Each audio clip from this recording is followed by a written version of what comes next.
Looks like the gang's all here! Yep, all ready. How about you two? Green and good to go? Paimon's ready! Haha, feeling nervous? Don't blame you. We're all a little out of our depth with this one. Okay, so, some time ago, Columbina was ambushed by the Doctor. It all happened pretty fast, and the last thing you saw was her vanishing into the moon's reflection. Yes, though at the time, all that the rest of us saw was the Doctor using some kind of power. The next moment, Columbina had disappeared, and you were falling into the sea. We have to get Columbina back. And whatever the Doctor's plan is in seizing the Three Moons Authority, we have to stop him before he succeeds. The Frost Moon Scions consider it our duty to rescue the Moon Goddess. I wasn't expecting so many others to come to our aid. So I want you to know that you have our utmost gratitude. Great. Well, first things first. Wait. Someone's here. We heard your footsteps. Although... You've been here for a while now. I take it you followed the Traveler, but I don't sense any ill intent in you. Come on.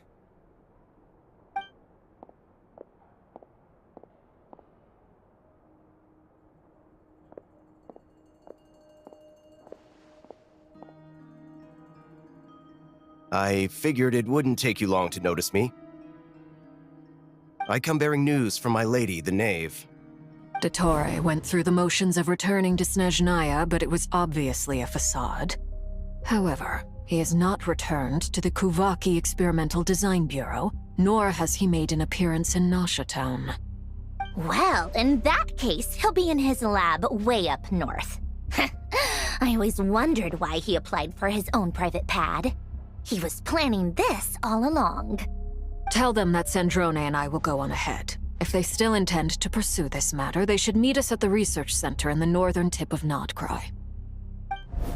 Nice of Columbina's two best friends to think of us. We appreciate the heads up. Our sincere thanks to the Fatui for your aid. Lady Damselette may have left our organization, but at least some of her colleagues remain genuinely concerned for her well-being. Not to mention that the Doctor's increasingly cryptic conduct gives us great cause for alarm. We have crossed swords many times before, but it's not personal. We're just on different sides. We don't lack humanity. And so, as fellow friends of Lady Damselette, it's only right that you should be in the know about this. Arlecchino's situational awareness has saved us a lot of trouble. I'll leave the map here with you. If you do decide to head to the research center, please proceed with caution. And remember, at least while you're in Nodcry, Lady Arlecchino's subordinates are your comrades if you want them to be. This is very accommodating of you. We can't thank you enough. Just doing my duty. I shall take my leave now. If you need us, you'll find us at the Experimental Design Bureau.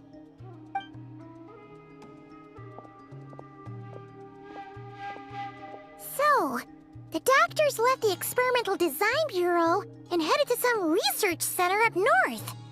Marionette seems to think he's been planning this for a long time. But when did it start? Before he even arrived in Nodcry? It seems his loyalty to the Tsaritsa is lip service at most. Behind the scenes, he may even be working against her. Whatever his motives, we know that he's decisive and incredibly ruthless. Facing him unprepared would be a recipe for disaster. At this stage, it's difficult to predict his next steps. I suggest we split into two groups. We need some people to stay behind and guard Nasha Town. Well, as much as I'd love to help, infiltrating research labs isn't really my area of expertise. But at least take Cool Your Jet's Ducky with you. It should be some help during the battle. And as for Miss Inefa, I suppose you will stay to protect Miss Aino? Detecting operational logic. Protect Aino. Priority. High. Just in case, Servarka, I think it would be best if you stayed behind as well. You can leave the research center to us. I mean, I would have said the Knight of Berea should probably be out on the front line, but okay, fine. Leave Nasha Town to me. Be careful out there, okay? If things get out of hand, fall back right away. Yehoda will be on hand to assist you. In my absence, she can handle any intel gathering work. You got it, boss. You guys make sure to get back here in one piece, all right? We will. Things are moving fast. We'd better head off soon if we hope to keep pace. So, it's infiltrate a secret research facility, or... Yeah, alright. Paimon will help out here instead. Sounds like it's gonna be a pretty intense fight. We all have to bring our A game here. So, anything you need to wrap up before we leave?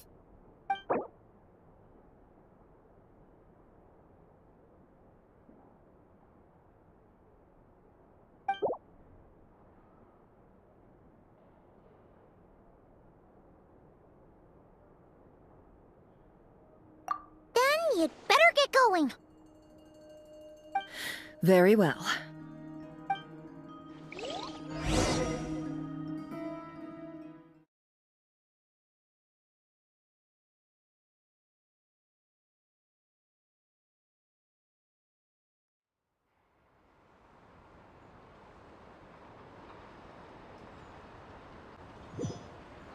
All these broken machines on the ground. Someone got here before us. Could it be Arlecchino and Sandrone?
That's quite a welcome party. For the everlasting forest. It all adds up.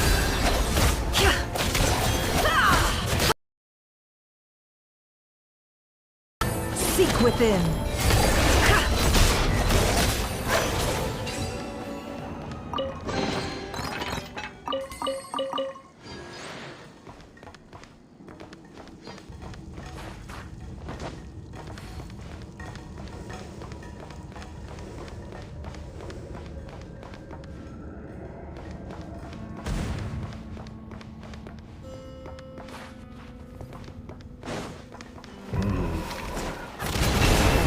No more lies.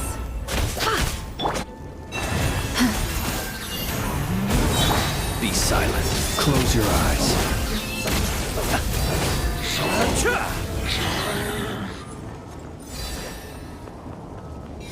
Get back! I said get back! Do you hear me?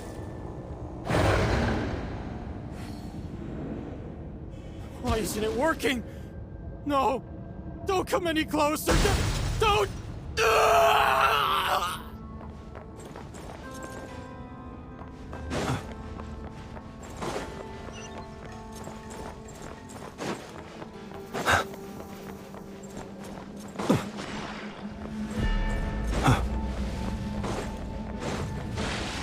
Can't hide the truth. No more lies. Forest, protect us by the frost moon above. The long sleep beckons. Be silent. Observe.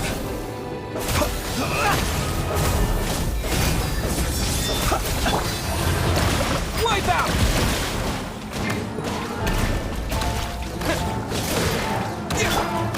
Can't hide the truth.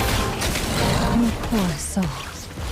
May your spirits find peace. Grab that key on the ground. We'll probably need it at some point.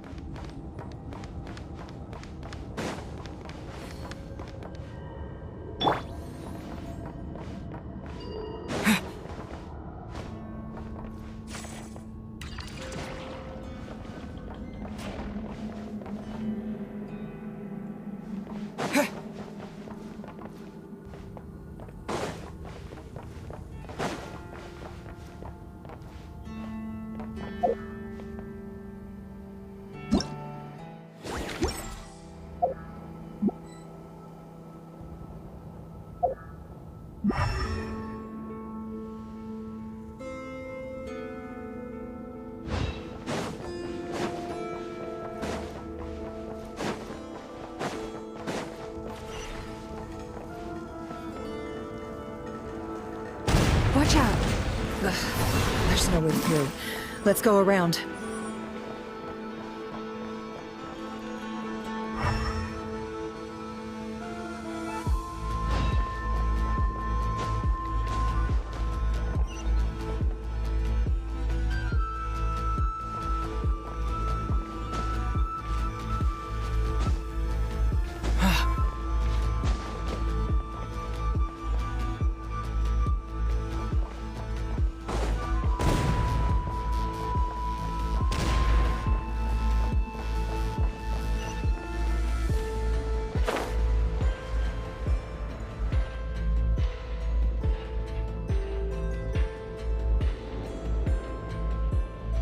What the? Trespassers? Here? What's wrong with you people? We're looking for the doctor, and we understand he might be here. I see you're fleeing the facility. You looking to settle a score with the doctor? Good luck with that. I don't think you have many chances left. Perhaps. But you might have a chance to live if you start talking. 2 other Harbingers had the same idea as you. They're already inside. But what good is it gonna do? The doctor wouldn't do something like this unprepared. Seems to me that you're not too thrilled about being his subordinate. Also, is it just me, or do I sense monsters nearby? If you'd prefer their company to ours, that can easily be arranged. We need to know what the doctor is up to. Please, if you know anything at all, tell me. This is about more than us versus the doctor. His actions could have consequences for all of Nodcry.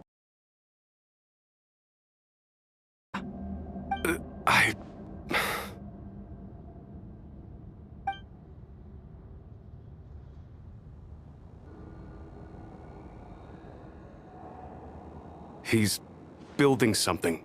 Ambitious doesn't even begin to describe it. Feels like this could be the big one. God knows how long he's been planning it. A while back, he told us he'd be returning to Snezhnaya. We weren't expecting him back so soon. This time he brought some gemstones with him, or something. 2 of them. The moon marrow spheres. He stole them from their rightful owner, Columbina. Oh, Lady Damselette? Last I heard, she left the Fatui. Before she went, she told us she'd finished what Her Majesty asked of her, and wished to focus on some personal matters. I remember thinking that leaving us might not be the best choice. I mean, I always looked up to the captain the most, and... Back when this all started, the higher-ups dispatched 3 units to Notcry to execute their plan. They were led by the Doctor, Marionette, and the Damselette, respectively. I was a part of the Damselette's unit to begin with.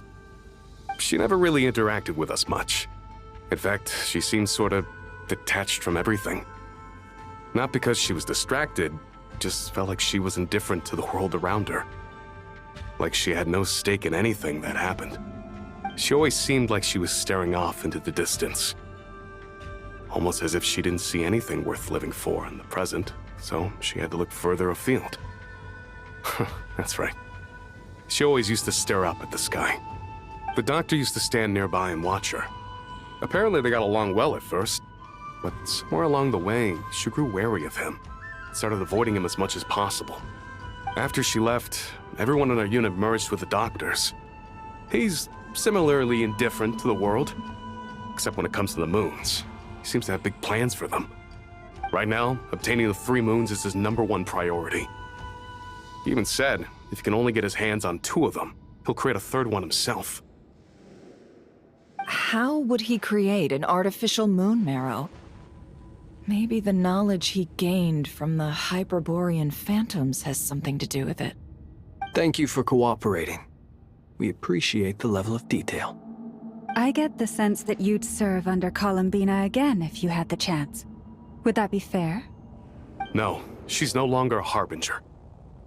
As a member of the Fatui, my loyalty will always belong to the Tsaritsa. I'm only telling you all this because I don't completely trust the Doctor. His actions do not align with the goals that first brought us to Notcry. I understand. We'll do everything within our power to stop him. The Knaves unit is based at the Kuvaki Experimental Design Bureau. Maybe you can seek refuge with them. Well, now we know what's going on here. Artificial moon marrow. He's likely well on the way to completing it.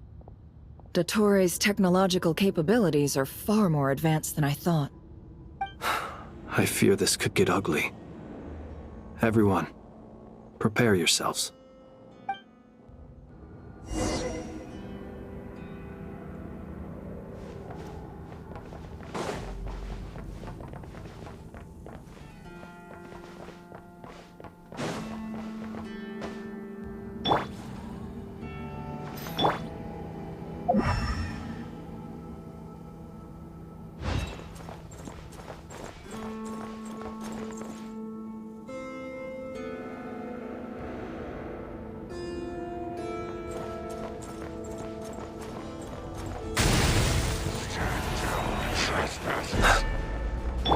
Leave this place.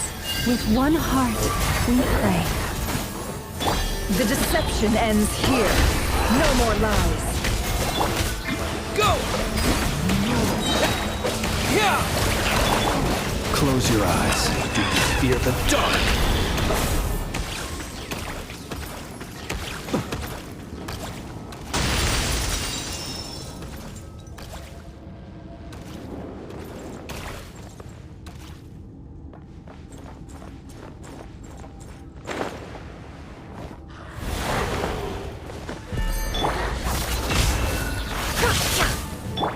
You poor lost lamb, by the frostmoon of old.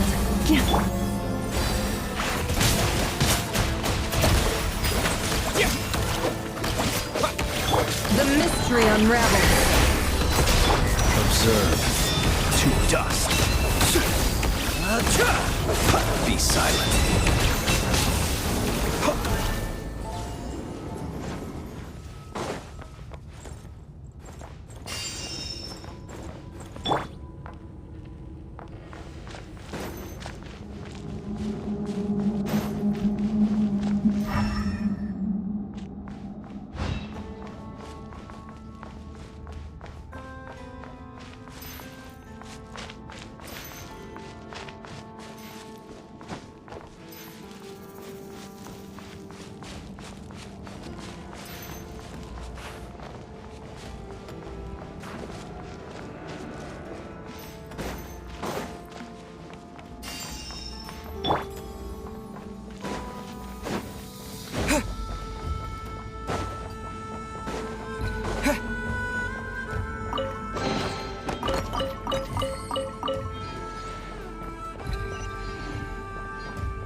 Welcome, one and all. I've been expecting you. I hope my humble research facility is to your liking. Yeah, we really appreciated fighting our way in through a horde of monsters. The gall. You expect us to believe you've just been patiently waiting for us? Of course I have. Should I be worried about something? Everything seems to be going quite smoothly so far, and you've shown up right on schedule. First Sandrone and Arlecchino, now you. Ah, quite a surfeit of guests I've had today.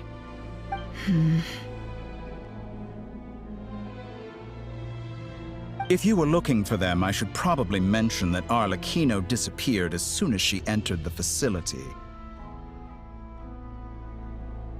As for Sandrone, why, she stood right here only moments ago demanding answers from me at the top of her voice. Hardly out of character. She never was one for basic courtesy.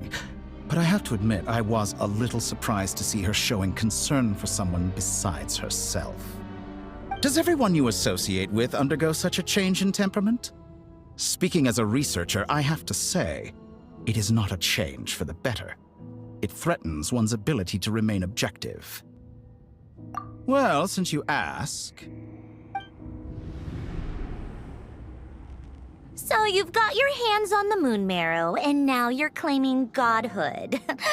Don't you think that's a bit of a stretch, Dottore? I must protest what you are insinuating with that phrase, claiming godhood. I am not claiming anything. I am stating a fact. You're a researcher. I'm sure you appreciate the distinction between the two. Huh? Wait, you really think you're all that? You'll excuse me if I'm not being a polite little lady for you. We're colleagues. We both know what kind of person you are. By the same token, I knew you'd respond along those lines. You and I both understand that facts speak louder than words. To that end, I've had my people send you a small gift. It should go some way toward helping you understand my present position. What gift?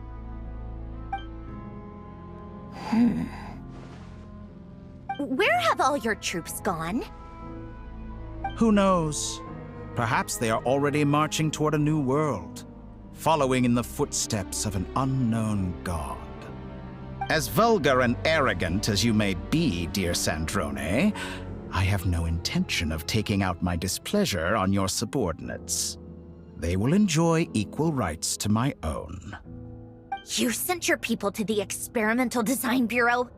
That's the Tsaritsa's property. Yes, and I am very mindful of Her Majesty's instructions. But you know full well that they do not conflict with my present goals. In which case, all I'm doing is conducting another one of my experiments. Is there a problem with that? Now then, you have a judgment call to make. Am I simply lying to stall you? Or is it possible that every word I am saying is the truth? In which case, your subordinates really are in danger. So now you've turned on fellow Fatui soldiers. You're completely insane. I have set a new rule for myself. Each person gets one chance. Naturally, that includes you, Sandrone. If you wish to leave, I won't stop you. We are colleagues, after all. Scumbag!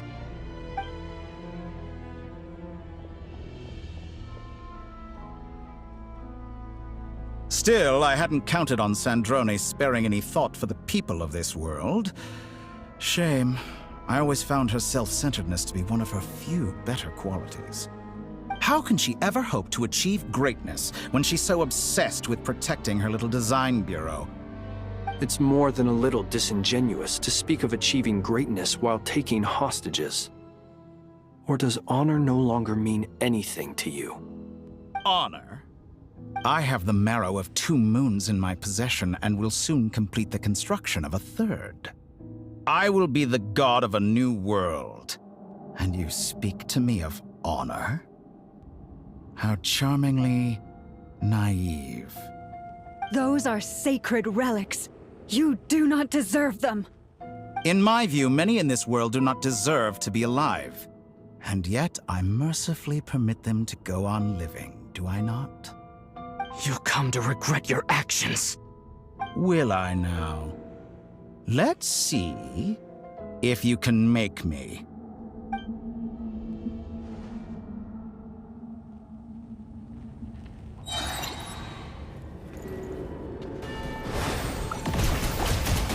An exact practice. Bombs away! Seek within. Can I get through? Lost. Forest, protect us for the everlasting forest. Observe, be silent.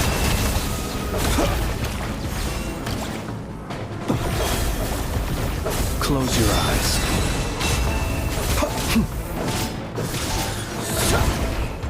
It all adds up. Get lost. You poor lost lamb.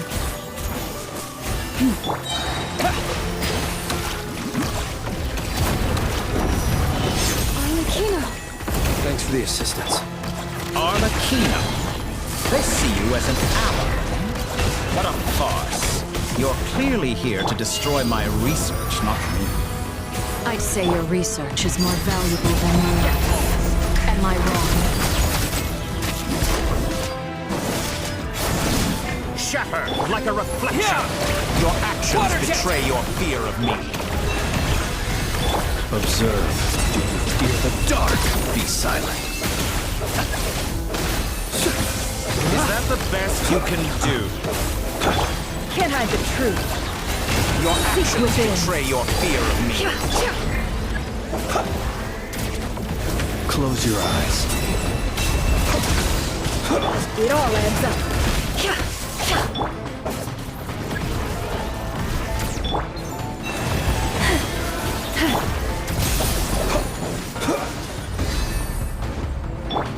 Water jet! Can't hide the truth. It all adds up. With one heart. Is that the best you can do? Get lost.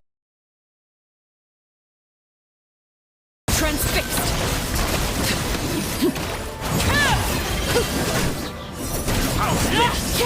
Witness my rise. Go on.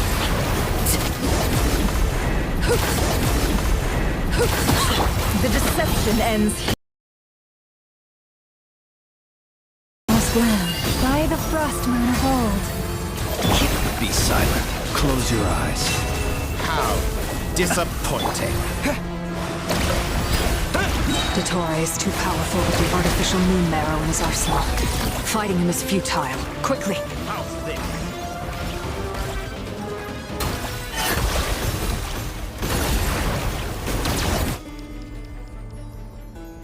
Let's go. I've always thought it is wiser to flee than surrender.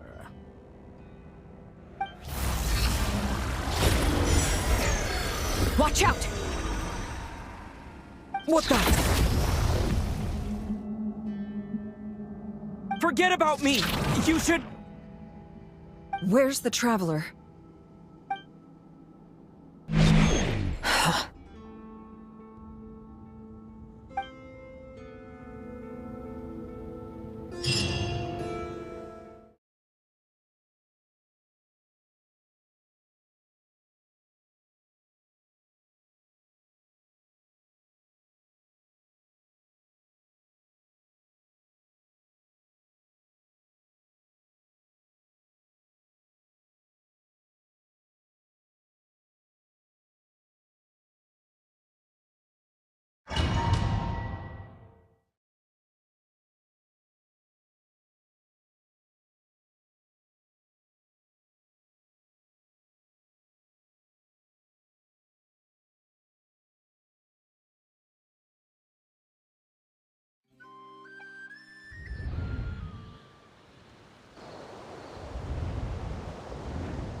What just happened?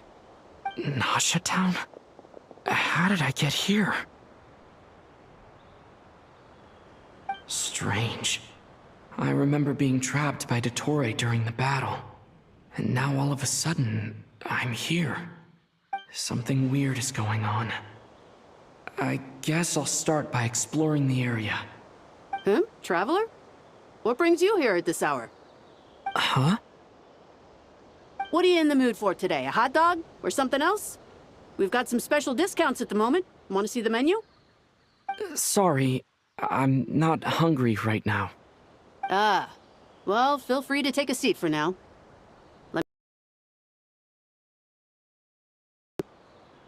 Everyone seems to be acting normal. Am I just overthinking? Oh, darling, look who it is. One of our regular customers.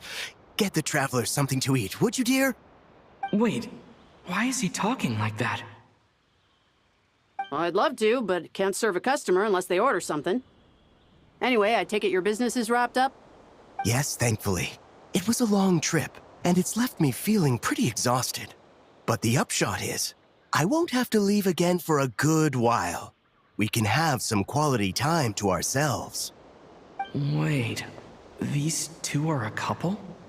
I see some kids around too. I didn't know they had a family. Hey there! I haven't seen you in ages! What's keeping you so busy? I've been looking forward to playing with you again.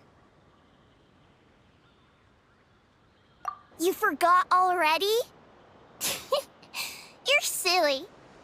Daddy brought you over to our house recently. We had some snacks together. What is she talking about? We've had a lot of customers over the last few days, so we've been real busy.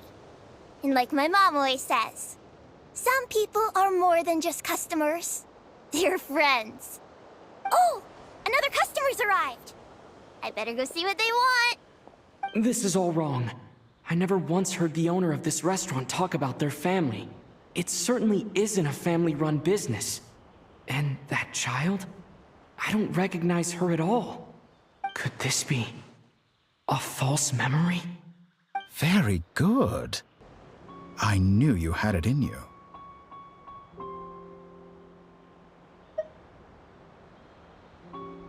Aren't you going to try the house special? When did he show up? No. None of this is real. You don't seem to like it here. That's fine. We can change venues.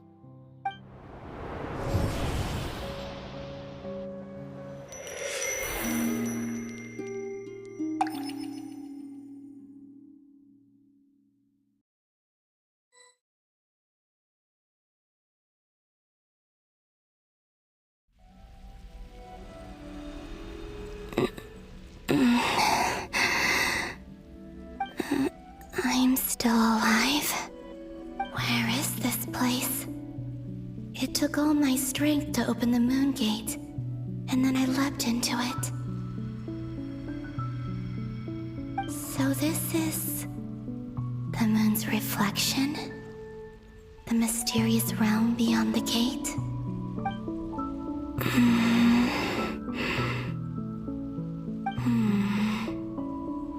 I can't sense anything. I guess I could try opening the gate once more.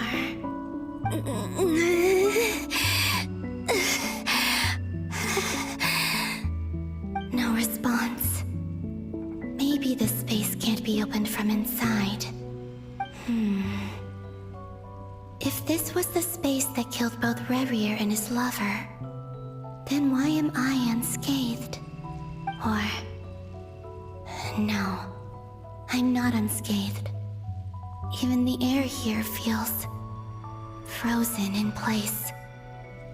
There is nothing here with which I can restore my power. I should conserve my strength and proceed with caution.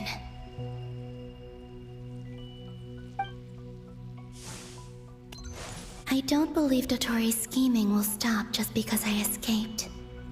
If there is any chance that I can get back to the others, any chance at all, I must return.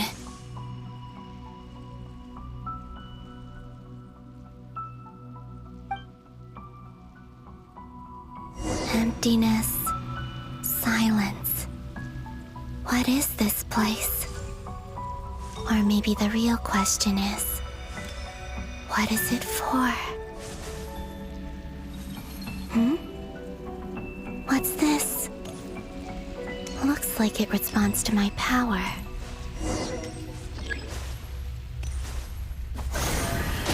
Golden. Like Kuvaki. Is it some sort of guide? And why does it feel so familiar? I might as well follow it.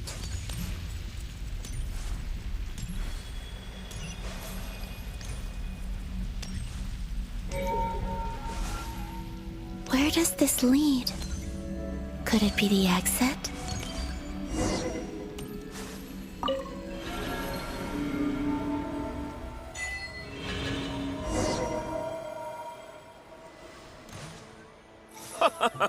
Welcome home, Moon Goddess. Is this Nasha Town? But isn't Moon Prayer Night over already?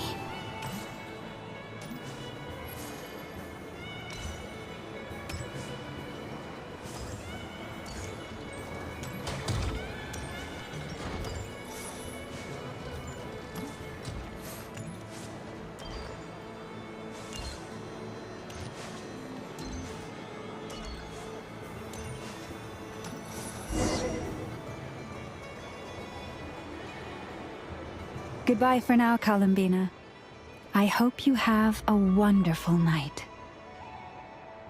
I will. Lama, everyone else, and me? Are these my memories?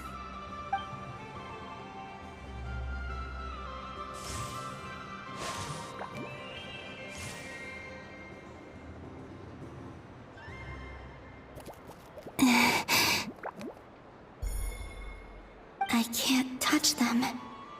It's as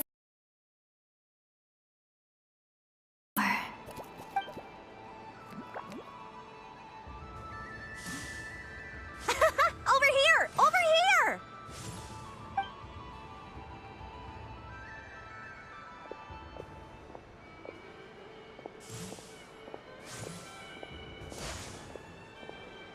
But the people in these memories pass right through me. Just like when I disappeared. If only I had known what would come to pass after that.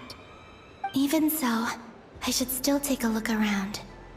Just being back here. It gives me the strength to keep going.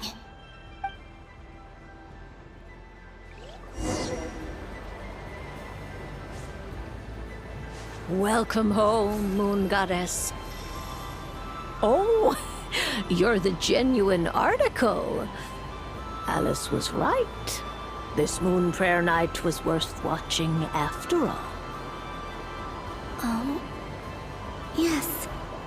That was the fortune-telling stall run by Barbeloth from the Hexen Circle.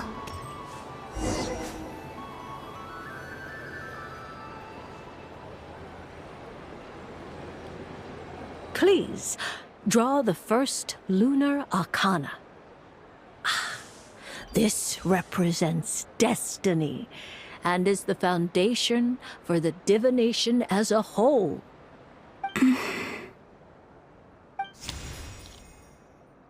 My destiny. I believe the card I drew was the moon. Now that I think about it, Barbeloth's divination was absolutely right. It's almost time to draw the last card. The one that represents the future.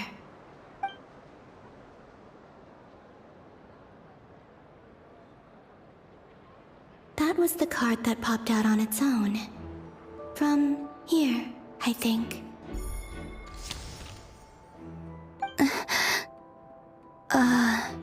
Kuvaki Pulse? What? Fascinating. I've never encountered this before in my role as a diviner. What's going on? Did that card leave the deck? Because of my influence? All I did was try to touch it, and then... Maybe this memory space is not untouchable after all. Are there weak points in the barrier? Or... is it possible that there's more to this space than my memories alone? This card is death. I need to get to the bottom of this. I'll try touching something else.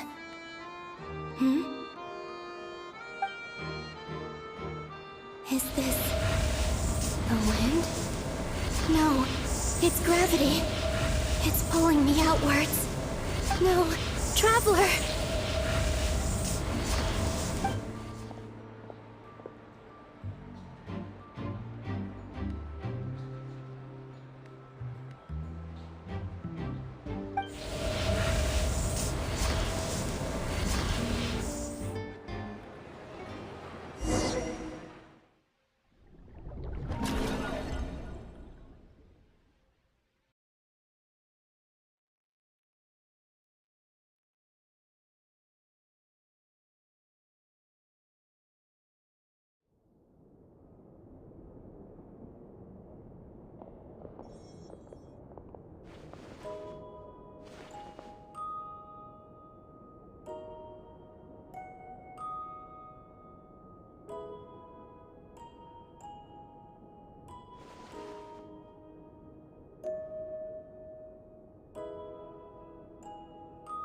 Paimon, listen to me. From the bottom of our hearts, we are so sorry. We completely understand how you must feel. The Traveler is trapped, and we all feel responsible for it. Don't say that! Paimon's not a little kid! You didn't leave him behind on purpose! There was nothing you could do! But... he's all alone in there! What if something happens to him? What are we gonna do then? We've barely spent any time apart since we met. Is he gonna... die? We must find a way to rescue him. We were all involved in the operation where he was captured, and we do not abandon our comrades. That being said, it won't be easy. Through conversation with the others on our return, we've arrived at a basic idea of what we're up against. Dottore's lab has clearly been in operation for a lot longer than we realized. We found many monster samples stored there. In all likelihood, they were materials he used to research his latest technology. We also know that through his contact with the phantoms of Hyperborea, he gained knowledge about the moons and certain Hyperborean technologies. Using this knowledge, he then fashioned an artificial moon marrow to serve as a replacement for the frost moon beyond the sky. Unlike Columbina, Dottore is not being rejected by Teyvat. And even with 2 of the 3 moon marrows, his power far exceeds all of ours combined. Once his 3rd moon, we seized the authority of the 3 moons. Teyvat's most primordial powers will then be in his grasp. Does that mean... I'm afraid so. No one could have predicted this level of insanity, not even from Dottore. And unfortunately, his insanity is coupled with an intellect and ambition that not even his peers in the Fatui can match. This is dire. Sounds like the world is done for. The 3 moons' authority can influence the very fabric of time and space. I dare not imagine what a monster like him would do with that kind of power. The trouble's already begun, I'm afraid. On our way back, we discovered that part of Nodcry is being enveloped by an unknown energy. We cannot ascertain what is happening inside. I'm convinced this is Dottore's doing. Not that there's any way to prove it. The issue is, we have no idea what his intentions are. The only thing more frustrating than facing down evil is knowing that it will surely come, but not knowing when. The Doctor is guilty of numerous crimes in Mondstadt as well. One of our knights, well, former knights, his father was murdered by Dottore. His ideology and methodology are a danger to everything in his path, from individuals to entire nations. He does not feel guilt, even when he acts against his own people. He doesn't see them as his own people, that's why. People like him see everyone else as beneath them. Right. He views other people only in terms of how they can benefit him. That's the basis of all his social connections. Granted, he's hardly the only harbinger to pursue their own interests. We all do. And Her Majesty is gracious enough to permit it. Still, her mercy has its limits. Dottoro's actions have gone beyond even what the Fatui could have imagined. Usurping divine authority to become a god. For a servant of the Tsaritsa, that goes beyond being disloyal. It's treason of the highest order. We can't expect him to heed the Tsaritsa's will once he gains the Three Moons' authority. Even we Harbingers consider him the most self-interested among us. Poor Traveler. Of all the people to get caught by... We have to go save him right now! Please! We gotta find a way! Paimon, I promise you, we are with you all the way. I get how you feel. I do. But it's gonna take more than strong emotions to take down an enemy like Dottore. What we need now is more information. Right. We can't even guarantee he's still at his research center. Before we can think about mounting a rescue operation, we need to confirm the Traveler's location. I'll find a way. Paimon knows, but... She's so scared. If anything happens to the Traveler... He might be the strongest person Paimon knows, but he's still human. He feels pain and bleeds just like anyone else. Then think things through before you stick your neck out. Unless you want to lose your head. Sandrone. Miss Sandrone, you're okay? Put the stuff over there, and be gentle with it. Am I okay? As you can see, I've had to move my whole livelihood out of the Experimental Design Bureau. It's been swallowed up by Dottore's energy field. If I'd left it any longer, I probably would have gotten stuck there. Ugh, Dottore always goes a little loco when he finds a shiny new toy. Not that he'd ever admit that. But this time, he's gone full psycho.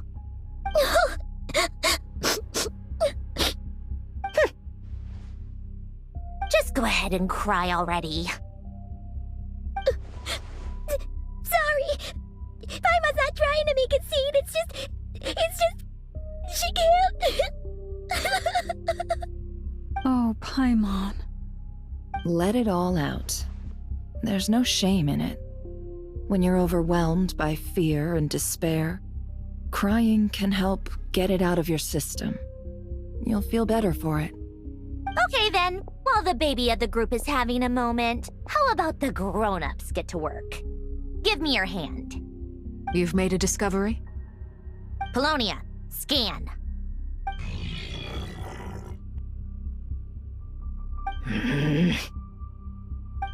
You, hand. Now.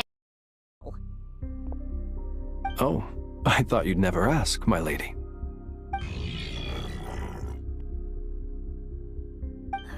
Curses! You're next, then you.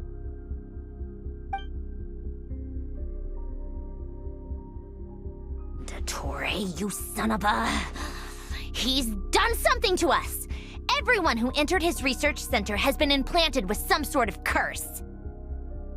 I don't feel anything unusual at the moment. Does that mean it hasn't activated yet? Is there a way to figure out its purpose and what might trigger it? My best guess is Dottore created it using the Moon Goddess's powers. 1 second, analyzing. Ugh! That friggin' maniac! So, what twisted game is he playing this time? The moment I analyzed the energy composition, some encrypted text appeared in my mind's eye.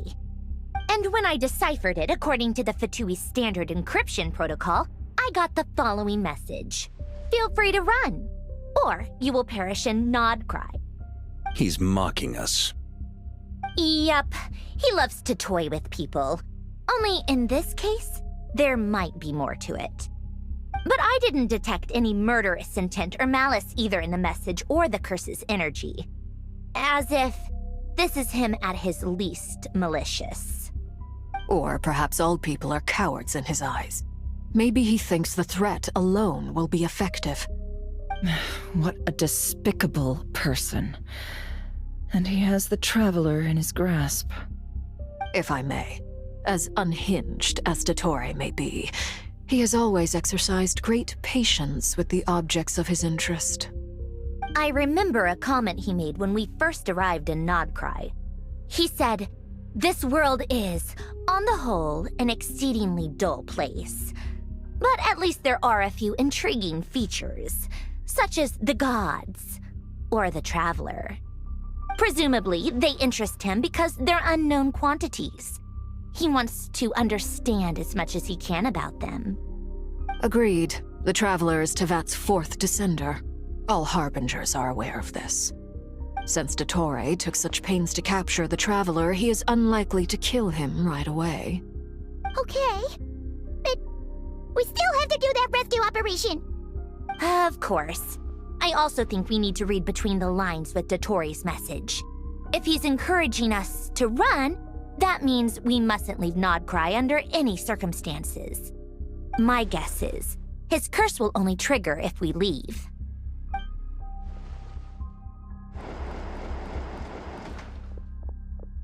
We've discovered multiple energy fields. Albedo is still attempting to analyze their structure. He told me to report back first. Each field is slowly growing, swallowing up more of the surrounding area in the process. And the pace of their expansion has increased since we first examined them. He's probably trying to swallow Nodcry whole. His nefarious ambition knows no bounds. If this continues, the whole of Tevat will be in trouble, not just Nodcry. The loss of Columbina could not have come at a worse time. Do we think she's truly gone for good? She entered the space beyond the Moon Gate, knowing what became of Rerir and Thalindus. I'm sorry, but I fear the odds aren't good. Don't be ridiculous. If I know her, she's busy finding a way back as we speak just so she can annoy me. She isn't dead. Whatever has become of her, the fact remains that we are two comrades short on the eve of a decisive battle. We need to find out the Traveler's location, but there is also other work to be done. Agreed. Whatever Dottore's planning, we have to get the local populace somewhere safe. So, as well as a rescue mission, we have to organize a mass evacuation at the same time. It would be best if someone could approach leaders of neighboring nations and negotiate emergency asylum for Nodcry's inhabitants. Can anyone handle that? Snezhnaya is one option. I'll see what I can do. Does it be so much easier if the Traveler is here? No! Stop thinking like that, Paimon. Paimon will join you. She's pretty well connected thanks to the Traveler. Maybe it'll come in handy. Either way, that's what the Traveler would do if he was here.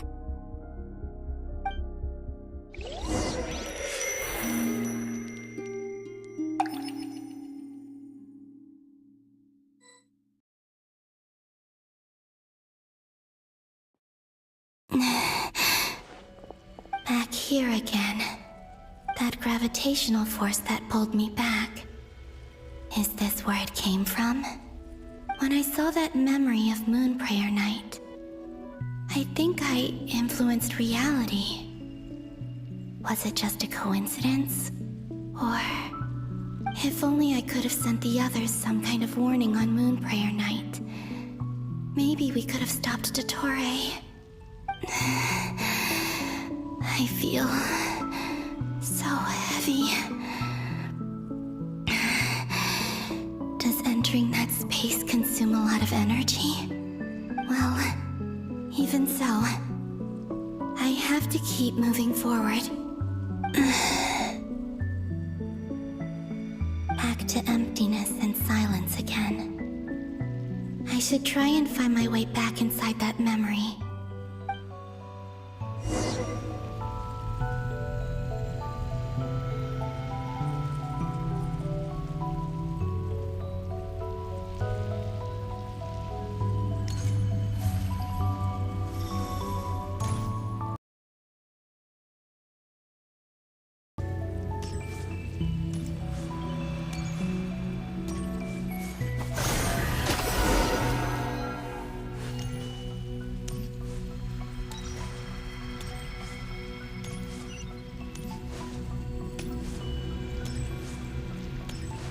entrance from last time isn't showing up. What am I missing? Looks like I need to gather these scattered fragments.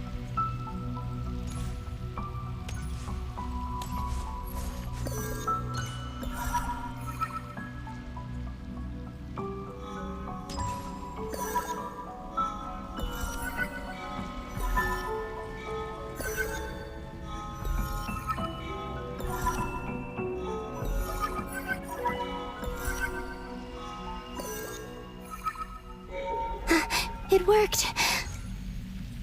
Hopefully I can stay inside for a bit longer this time.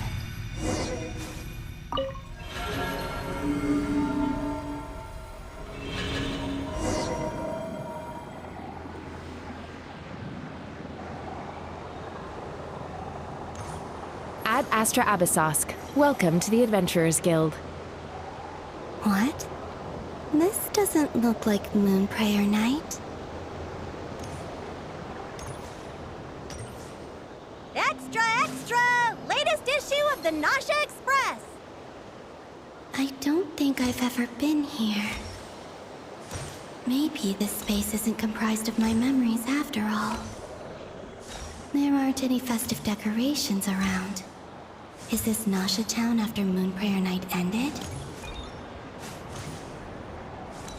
Did Dotori's plan not affect the town? Or is no one aware of what happened because he used the Three Moons' authority? Let me see if I can influence anyone else.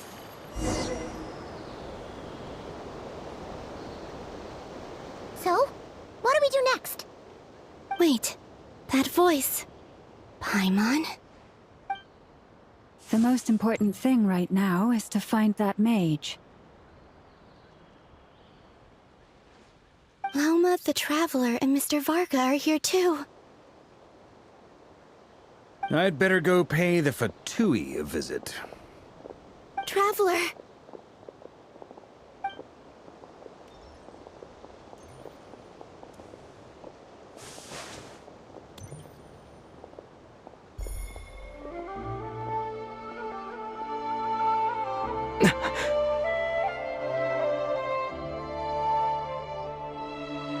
Columbina?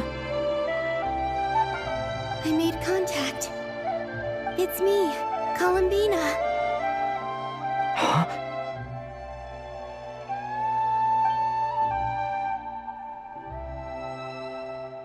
Traveler? Let's go! This is no time to be spacing out!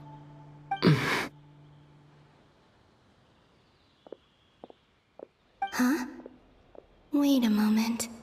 This has happened before. Huh? This is what happened when I disappeared. I stood right over there, thinking that no one would ever find me again. It was only when he called my name that I decided to follow them. But did he turn around because he sensed my touch just now? Is it really possible that from in here, I can change the past? If I keep following them, maybe... Huh? It's that gravity again.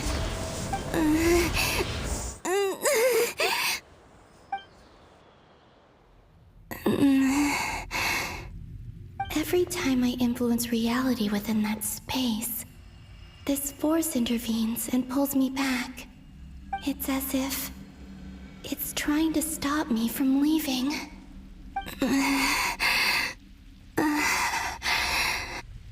I'm getting weaker and weaker. I'll just have to try another approach next time. Come on, Columbina. Keep going. You have to tell everyone what happened.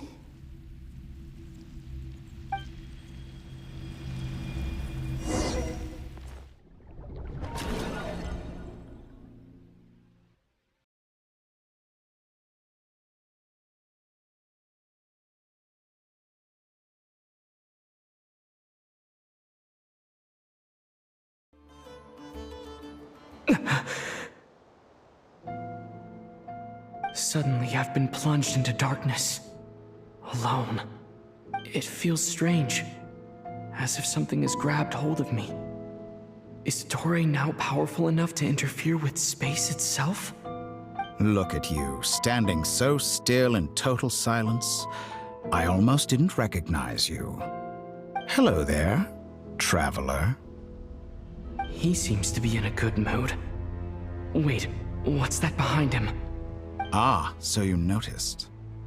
This is the completed Trilune. 2 primordial moon marrows and 1 artificial specimen. You are wary of it. Good. Maintain that reverence. You performed well in that recent battle. Brave and reckless as always. Courage is the sign of a true hero, and impulsiveness is the hallmark of those who strive to advance. I say this not to belittle you.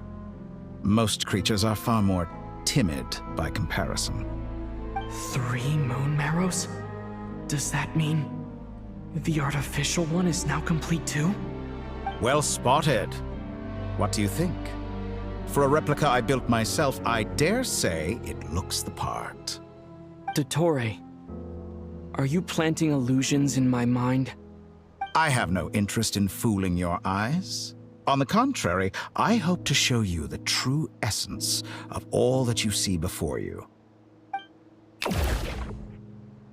Is this not a beautiful city? People live in peace and find joy in their work. The streets are safe. People can even leave their doors unlocked at night. You might say it is the Elysium everyone dreams of. All available data indicates your values and worldview conform with the mainstream.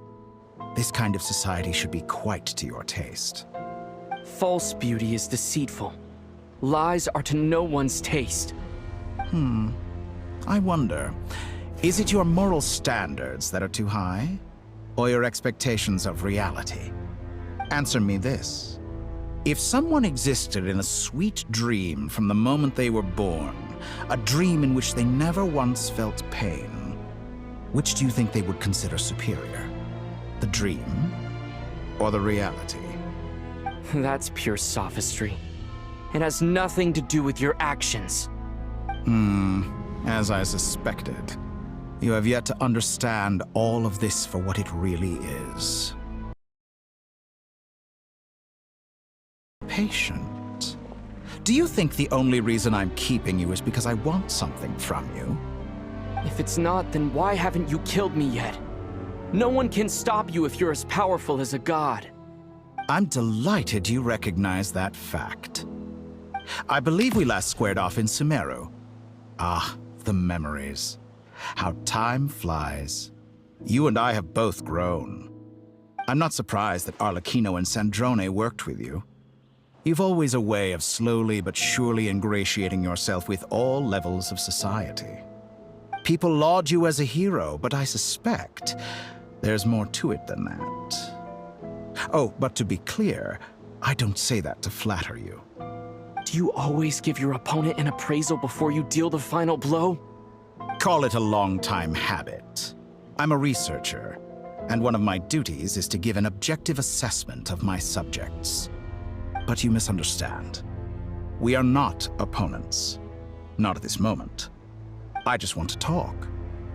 Think back to Tartaglia, Arlecchino, Capitano, Colombina, and now even Sandrone.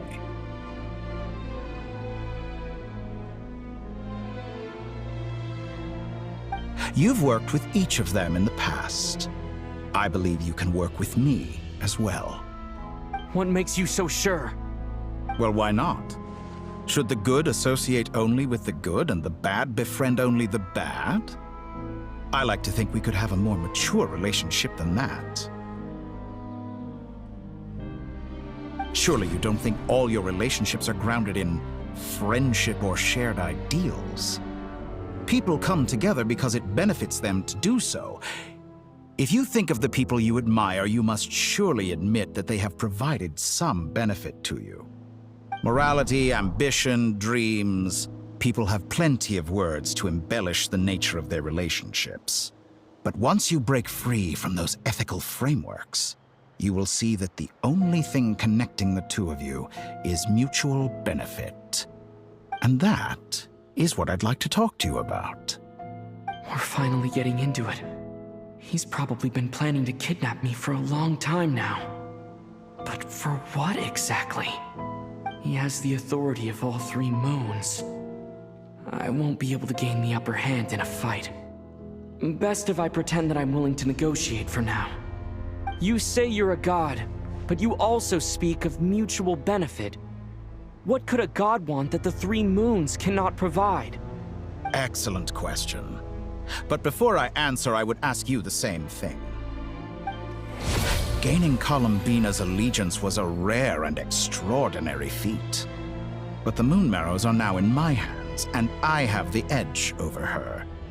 For this artificial moon is not being rejected by Tevat.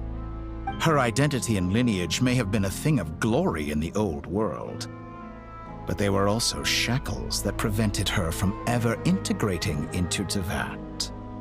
I, on the other hand, you may view me as a thief, but I have overcome that limitation.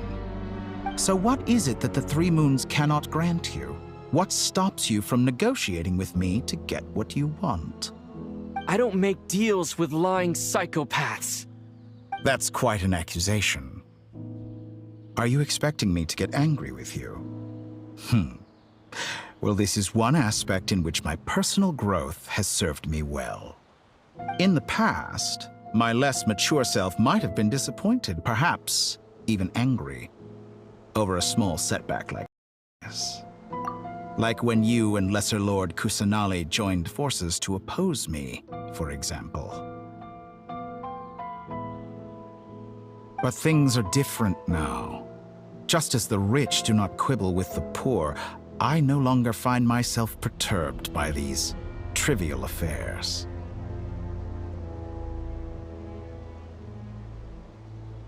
Human relationships end with conflicts of emotions and interests. But relations between humans and gods are different. And ours is even more unique.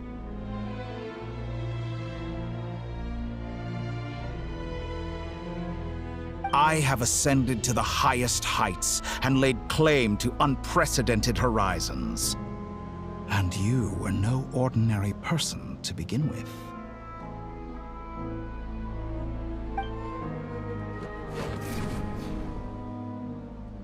Allow me to show you the world, Descender.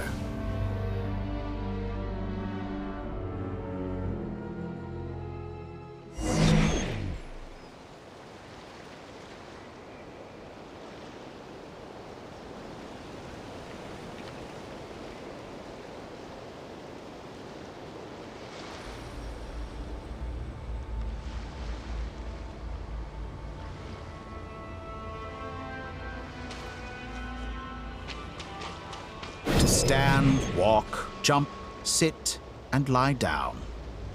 These are the most common of behaviors.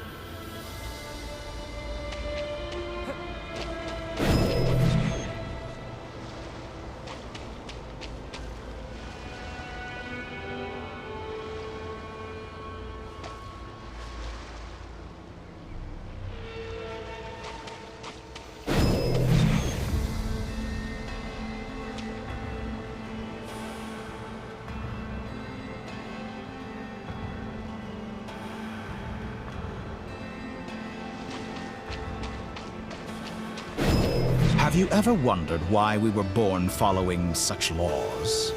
Who stipulated that we could not fly instead of walk?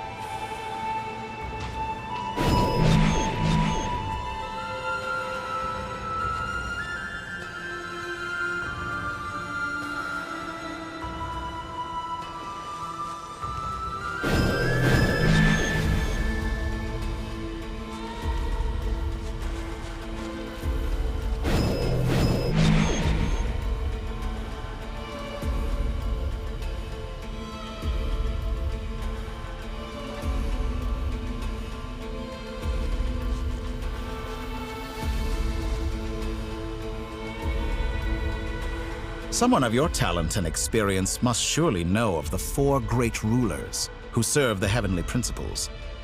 They govern life, death, time, and space.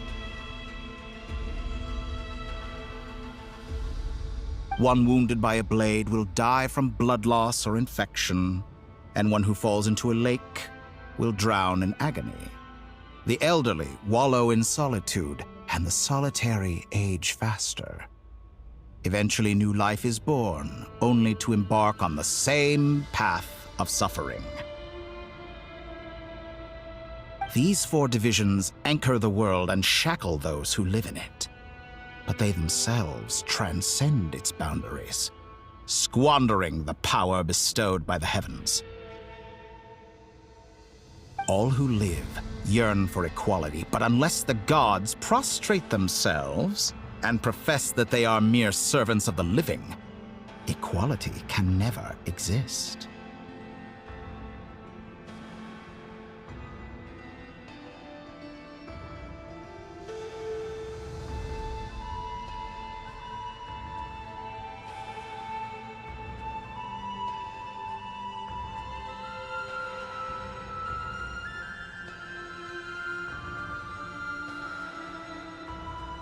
Who makes the rules we must live by? Who has the right to restrict us?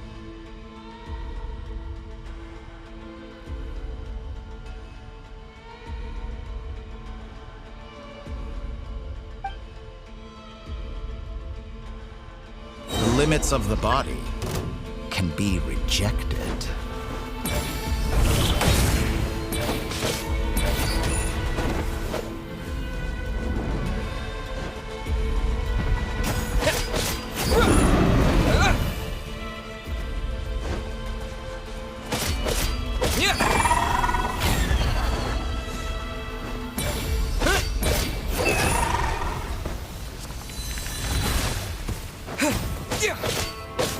How does it feel to be among those with absolute power? You cannot conceive the extent to which your flesh hinders your mind and spirit.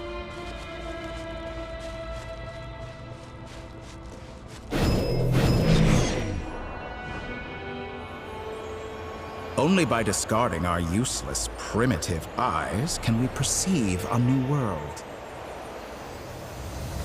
How narrow-minded we answer of the world not be the power that predates those of life, death, time, and space. The power of the Trilune. Through it, I have glimpsed new experimental possibilities. Nature suppressed, authority exiled, souls controlled.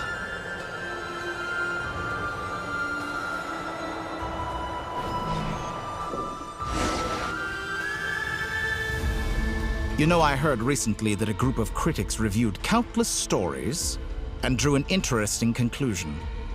They found that it is more often than not the villains who strive tirelessly to push the boundaries of progress. In fact, long before this, someone voiced a similar idea in an academia editorial. I felt a great affinity with this perspective. I have never been afraid to step up and play the role of the villain. Fanatics are trampled down for their transgressions, and those who transcend are rebuked for their audacity. And so, the majority of creatures are too timid to follow my lead.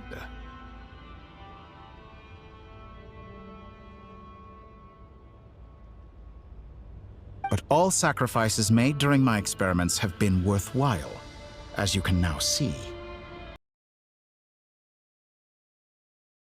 Unique, precisely because I am a villain.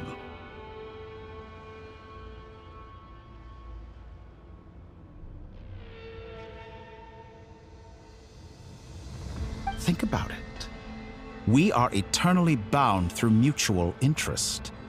Can you truly say you would never turn to malice if it could give you the life you dream of?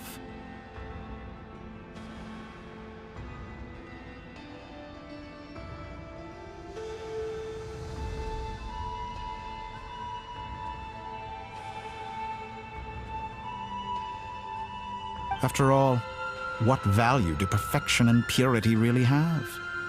They are fragile and feeble things, utterly tedious.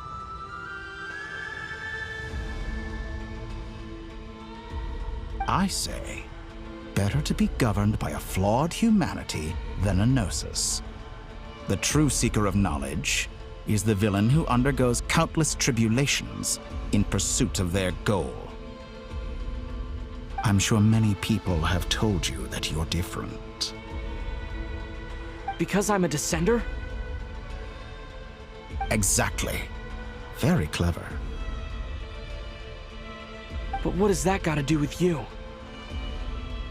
I do not conceal my wicked deeds, my selfish desires, or my greed. A true researcher must act as I do if they are to understand and speak of the truth.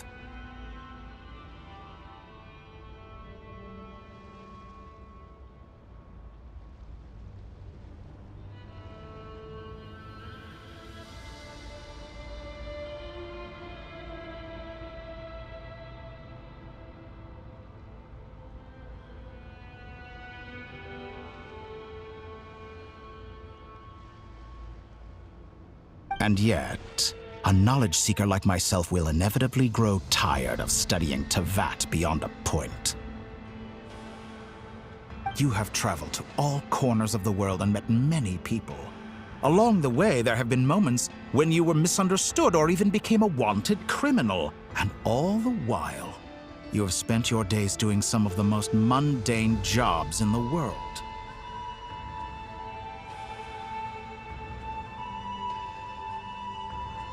You fight and toil, claim minuscule rewards from my friend Pantalone, then you fight some more, winning some battles and losing others as your search goes on. And this cycle continues, with no end in sight. Surely you must sometimes grow weary of being stuck in this same loop day after day. We're completely different. I embrace everything that life throws at me. I am engaged in every step of different. I too embrace what life brings, researching everything that interests me. Think of all the novel things I've managed to create, like the artificial moon marrow. Don't you see? As unique a specimen as she was, even Columbina is not irreplaceable. Take that back! She's gone because of your actions! I didn't say that to anger you. Though admittedly, I don't see what there is to be angry about. Anything Columbina could do for you, I can do better.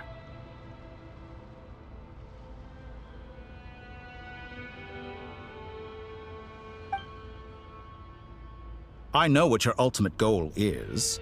You wish to walk the path your sister walked, and seek answers from her at the end of that journey, don't you?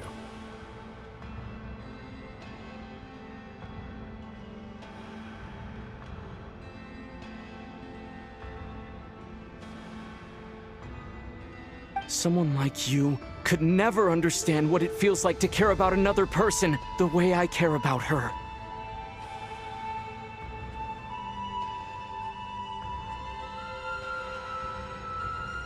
Perhaps not, but that doesn't mean I can't help.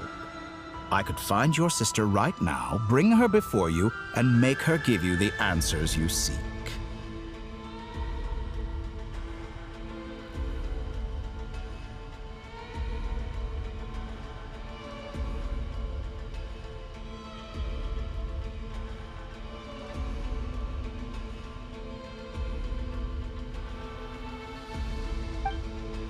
Don't be so presumptuous. You'll never begin to understand the situation between us.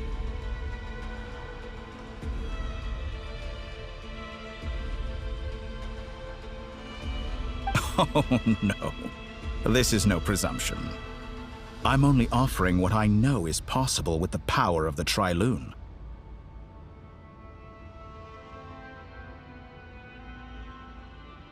But it seems like you would sooner continue with your journey through this world. Why? Do you truly desire this journey? Or is it simply a necessary process from which you cannot escape? Think of all the time and energy you have spent, everything you've had to endure just to make it this far. Is this really what you want? Or has your hand been forced by the promise of that final answer? Yes, you have made many friends. But do they ever spare a thought for the void in your heart and what it yearns for? What you want is not friends. It is family. But do they know this? I, on the other hand, am far more considerate.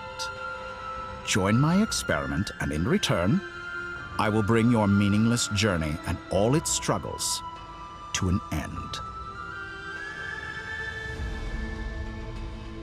This is a malicious attempt to manipulate me. But at the same time, he's stating some very human truths.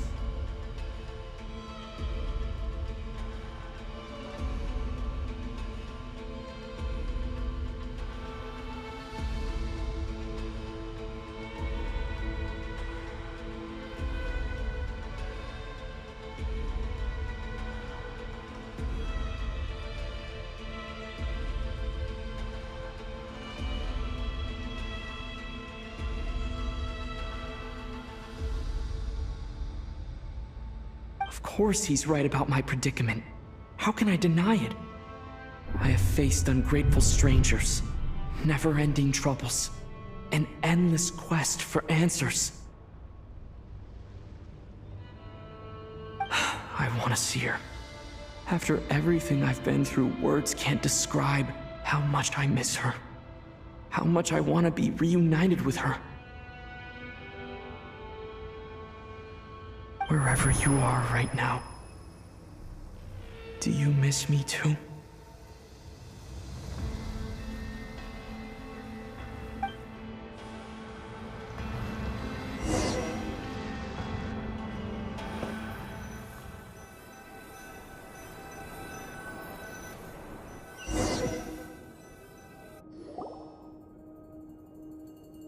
All right, everyone. Our next mission is clear. We need to contact all the major organizations, explain the situation to the public, and then begin the evacuation. The residents of Notcry are quite dispersed. The two most populated areas are the Southern Isles and Pyramida. Miss Lauma, I will leave Hisi Island and Nasha Town in your hands. I will liaise with the Fatui and Pyramida. Agreed. We will reach out to Natlan and Snezhnaya. Anyone found north of the Experimental Design Bureau should follow the Fatui to Snezhnaya. As for those dwelling south of that line, I will ask the Voynich Guild to help persuade them to leave. Then I, Mr. Varka, and the Frostmoon Scions will escort them to Natlan. The Voynich Guild has dealings with the Curatorium of Secrets.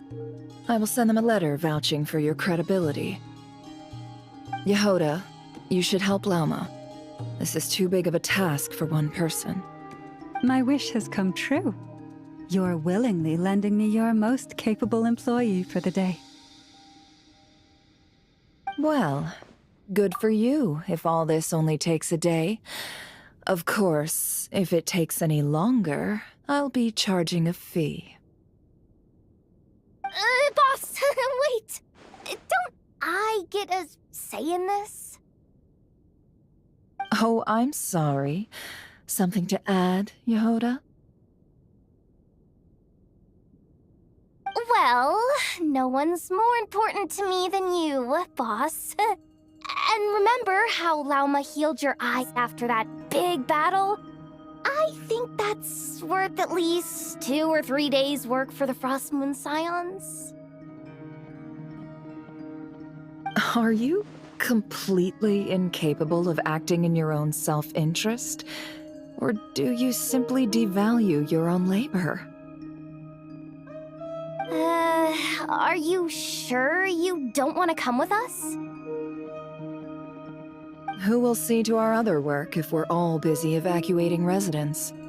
Sandrone insists that Columbina is still alive, and we have a traveler to rescue. There's much to be done. But boss... I'm just worried that... Well, Nefer, I'll link up with you once my tasks are complete. What makes you think I'd need you to do that? I'll need it. And considering the way you approach certain matters, I think you'll be better off with me present. That's quite enough. Just focus on your work first. I bet we're in for an uphill battle here. But we can help out too. Inefa and I are gonna help Nasha Town's residents carry their stuff. Loading schedule. Store essential local research data and technology samples, then escort the people to Natlan. Understood. I will execute this to the best of my abilities. Great stuff. Thank you, ladies. I've contacted the Lightkeepers. A colleague of mine will join us shortly. I will persuade them to conduct a thorough search of the region to ensure that no civilians get left behind. As for me, I guess I'll be making an early return to Sumeru. I think it's important that someone informs the Dendro Archon of what's going on in Notcry. Roger that. Someone should inform Mondstadt, too. Mr. Duran, can I trust you to handle that? I think you fly faster than any of us can run. As an added incentive, get there fast enough and I'll see about getting your gliding exam waived. Really? Ha! Mission accepted, sir.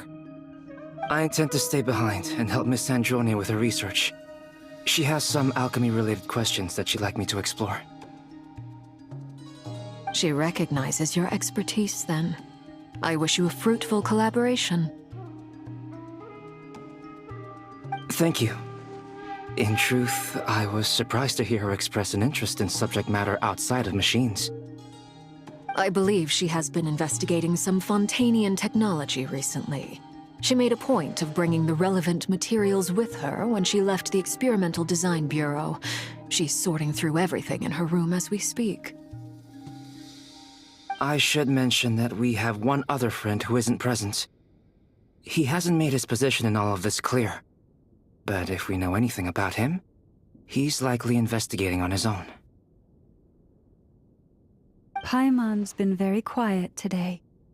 But I know how close she and the Traveler are with the Natlanese. She should come with us to the border. Okay. Paimon will do her best.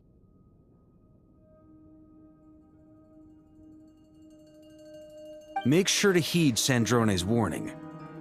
Many of us have been cursed by Dottore. As such, under no circumstances should anyone cross national borders. Remain within Nodcry. That aside, personally, I have faith in Columbina. Things look grim, sure, but who knows how it'll play out. Same goes for rescuing the Traveler.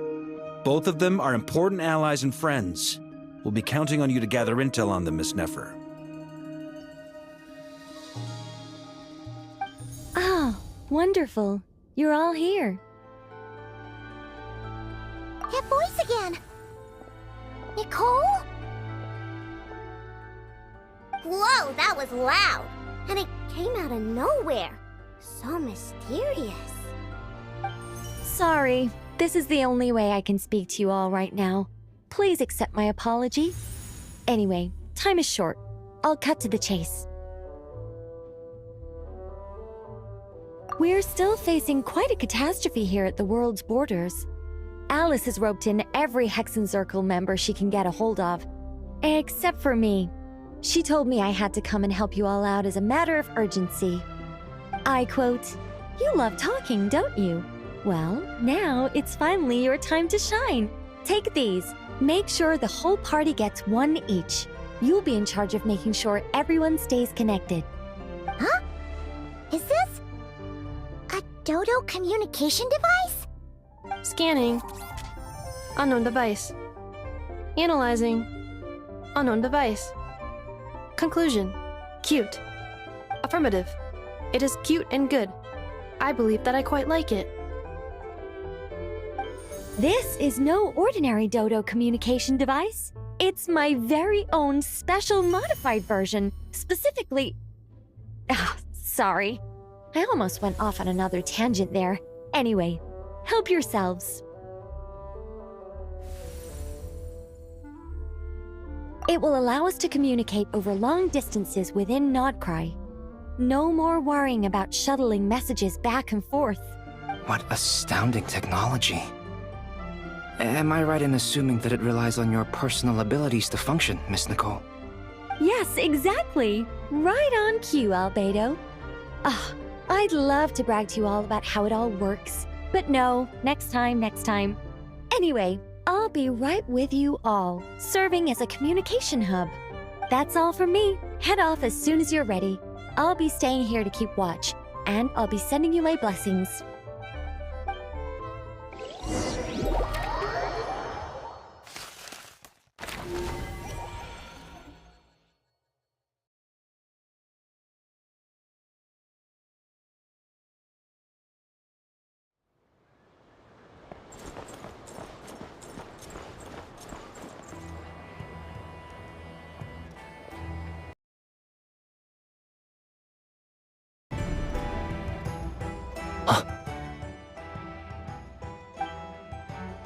Sir Flint. Perfect timing. Consider it, Master Ilua. But in fact, I know you have been sitting here for quite some time. If you saw me, why didn't you say something? I was curious to see how long you could sit still for. Also, shouldn't you have managed to sense me approaching? That would be a first. You always seem to appear out of thin air without making a peep. Also, how many times do I have to tell you not to address me as master? I don't qualify. I beg to differ. Why should a young man so well-versed in social graces as yourself not be worthy of that title? Please, Lord Flint. Sir Flint. I'm begging you, don't flatter me into complacency like you do with everyone else. You understand me better than most. My newest acquaintances tell me I love complimenting others. What do you think? I think they don't understand why you do it. You just love puffing people up till they're a big, happy ball of hot air that floats away into the sky. In all sincerity, I can only hope that they bring good tidings when they come back down to Earth. Is the situation that bad? We just held a strategy meeting. Let me fill you in.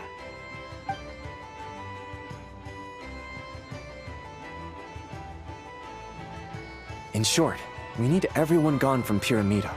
We also need a team of Lightkeepers to scour the more remote regions of Nodcry for civilians to evacuate.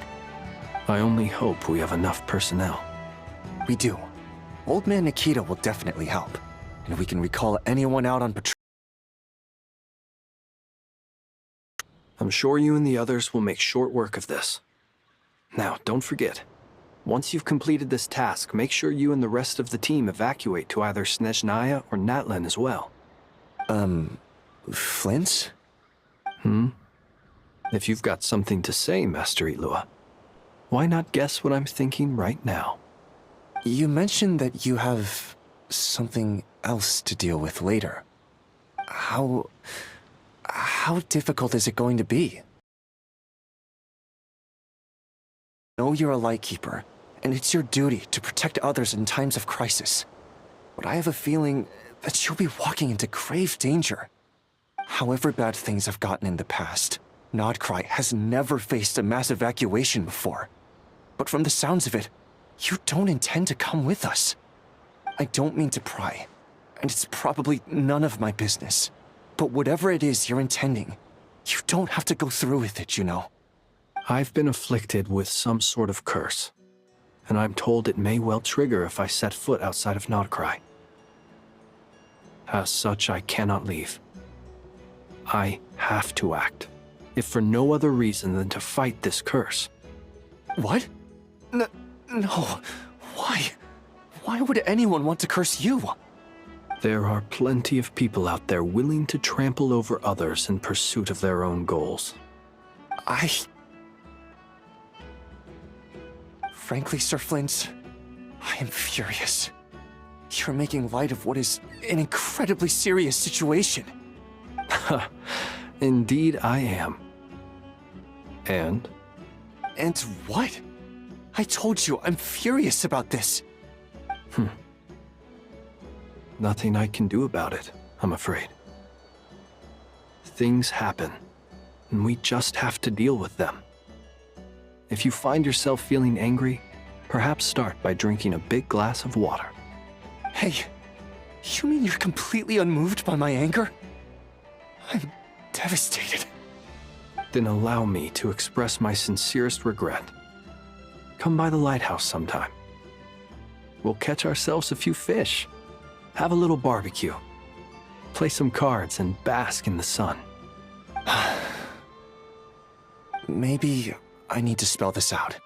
Lean in a little, Flint. Oh my, this doesn't bode well. Word is that you were caught up in a real horror show recently. People were amazed that you returned safe and sound. They've been debating whether you're even human. I've returned safe and sound from plenty of crises. When you say people, do you mean other people? Or do you just mean you? Fine. I'll be frank. You're not human, are you? Heavens. Now that's a horrifying thought. You know what? Forget it. We'll revisit this once it's all over. A sound plan. Albeit a little ominous sounding. Just promise me you'll come back in one piece, all right? For you, Master Ilua. How could I refuse? Also, please pass my regards on to our colleagues. Tell them, thank you all for your assistance. Please put safety first as you proceed with the operation.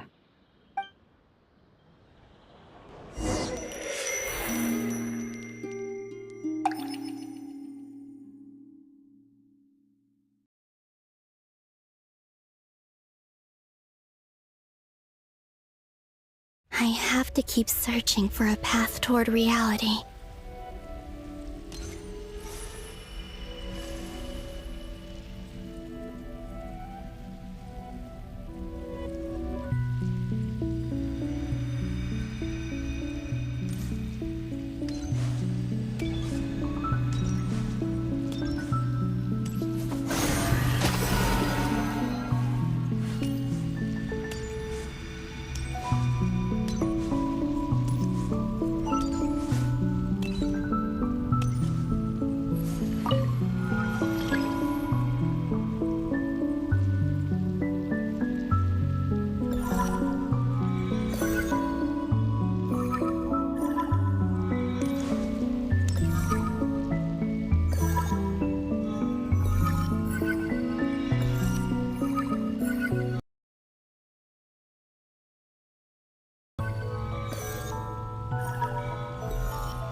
This should do it.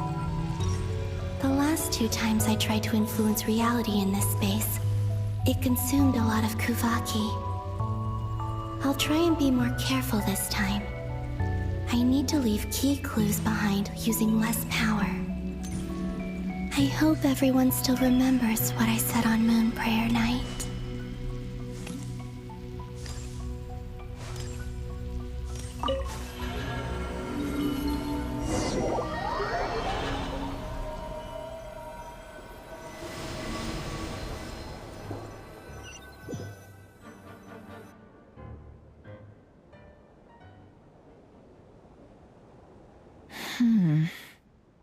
Nothing here either.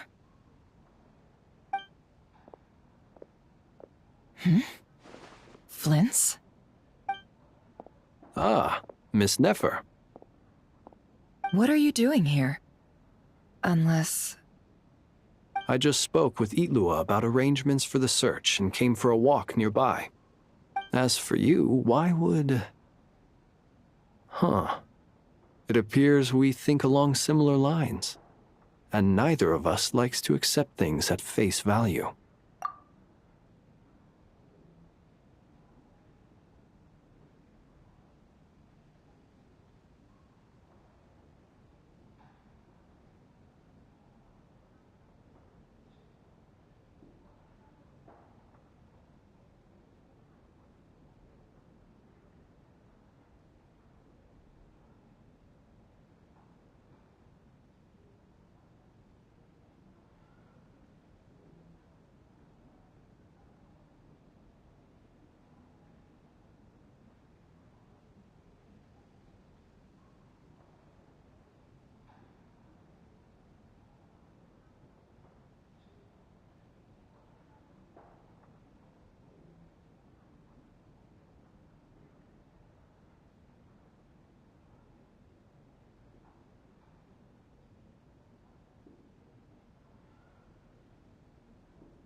As well as figuring out how to gather intel on the Traveler, I wanted to confirm some of my own suspicions.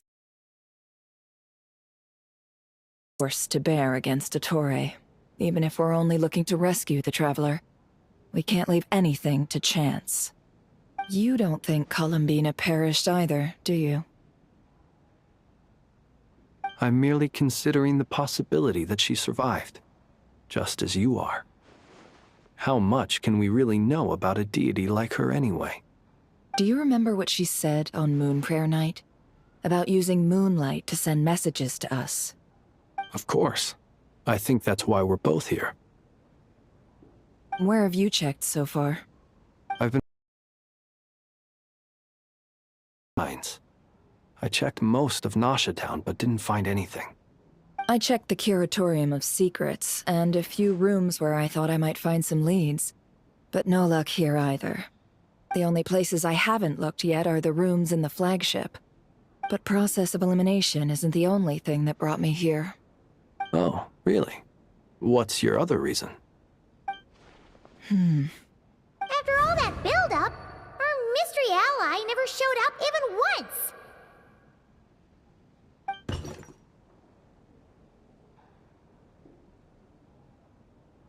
Huh? Am I imagining things?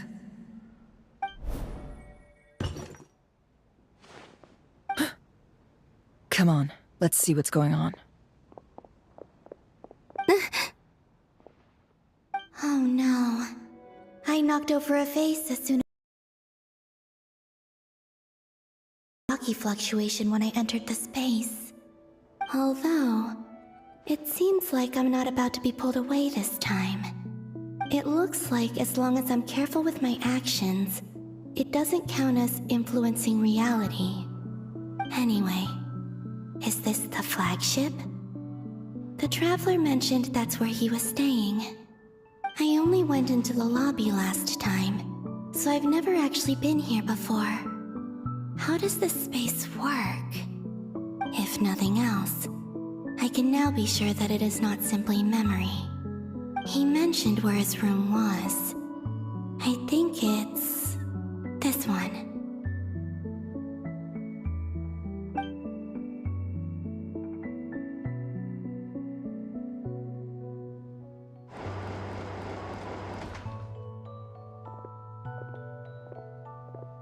The door is closed.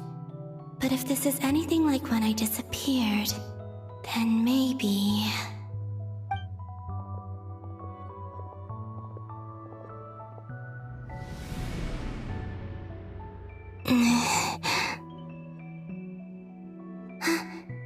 I'm in. He and Paimon aren't here at the moment. I hope he's okay. I wonder what happened to him after that battle with Dottore. Best not to dwell on that for now. I need to try and leave them some clues.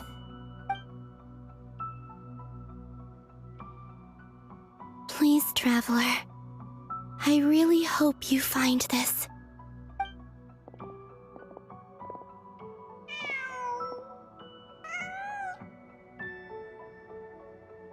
Huh. Just a cat. Nothing else here strikes me as noteworthy. Didn't you stay here for a couple of nights once? Before Rerir showed himself, yes. It's also where the Traveler and I first met. Did you notice anything unusual during your stay? I remember thinking how much noisier the flagship is at night compared to the graveyard. The Traveler and Paimon were most congenial neighbors. This is where they've been staying, yes? Over here? That's right. I wouldn't usually condone breaking and entering, but we can make it up to them later. Focus now. I have to write a message on the wall using Kuvaki, just like I said on Moon Prayer Night. Simply open your windows on nights when the moon shines bright, and the moon...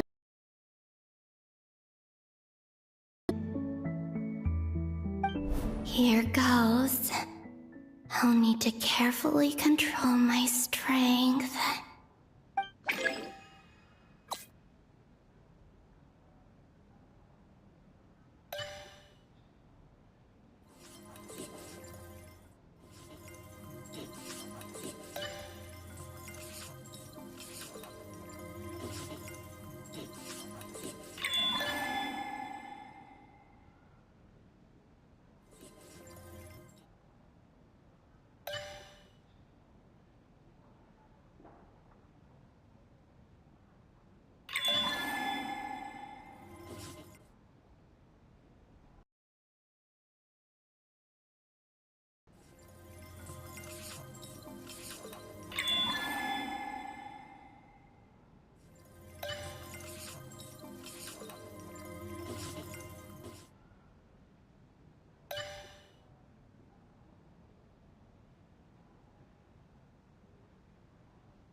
There's a noise outside the door.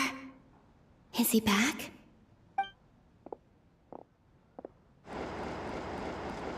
Please, you have to...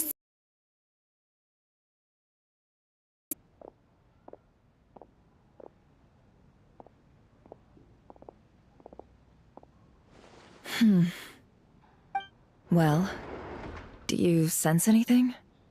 Unfortunately, no. And this place was our last chance. Not necessarily. We've only looked in Nasha Town so far. Miss Columbina said she would leave messages at her friends' dwellings. It's still worth checking where Miss Lauma lives and where I live. Let's try and make some time to look into those then. Wait. What are you waiting for?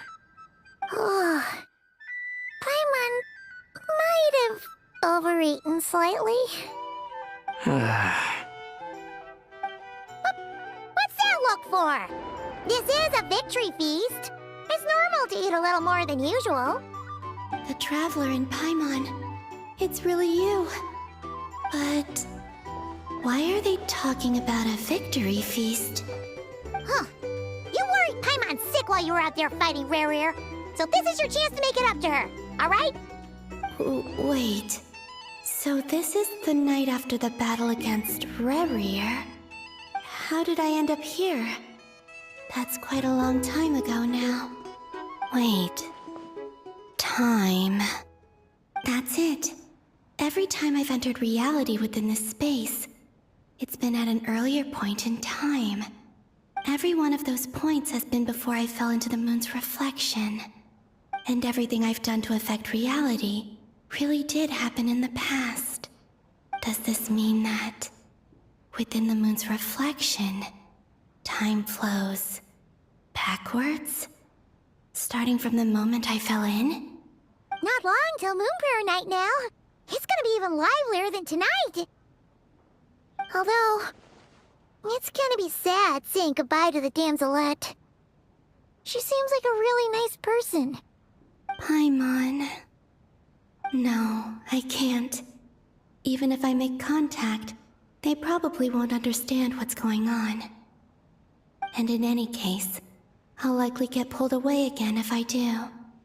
Instead, I have to find a way to get them to notice what I've written using the moonlight.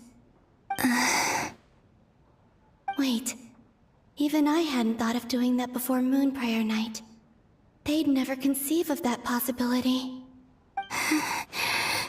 Is there truly no other way? Don't lose heart. We'll find a way somehow. Huh?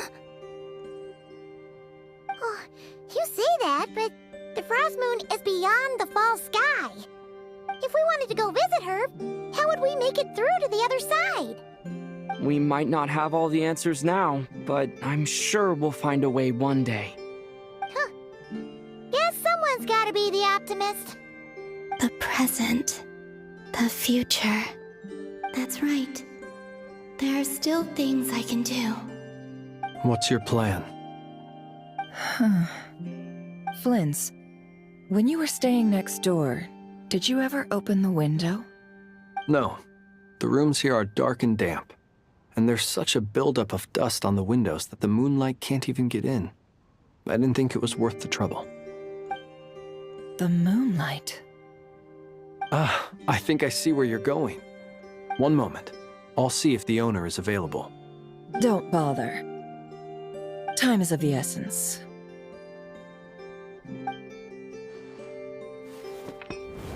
Time. Even if no one sees what I've written at this moment, maybe someone will remember what I said after Moon Prayer Night. I need to write down as much information as I can. And maybe one day...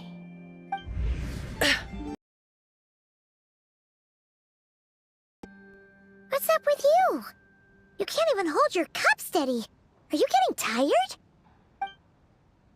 A little. Well, you should probably hit the hay then. You've had a really tough couple of days for you.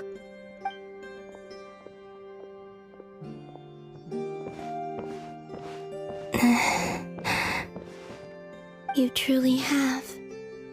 You helped defeat Rerir, helped me reclaim my name, and you helped the others organize Moon Prayer Night. Wherever you are right now, I'm sure you're still fighting against the injustices of fate. This is all I can leave for them. How I wish I could stay here. But it's time for me to go. I hope to see you again in the next time, and if the opportunity presents itself. I will surely return to your side. Huh. Columbina. She's alive. Not only that, but she's left us an entire wall's worth of clues. She even wrote down what would happen on Moon Prayer Night. It's just a shame we found it too late. I am here. Time in this place flows backwards. I am constantly moving forward. It sounds like she's found a way to influence the past using Kuvaki. But her future is our past. So, these words have been here ever since we defeated the Ray hero Solnari. We just never discovered them. Which came first, the chicken or the egg? Do you ever mull over questions like that? Only when I'm in a good mood, and at leisure. Well, I never do.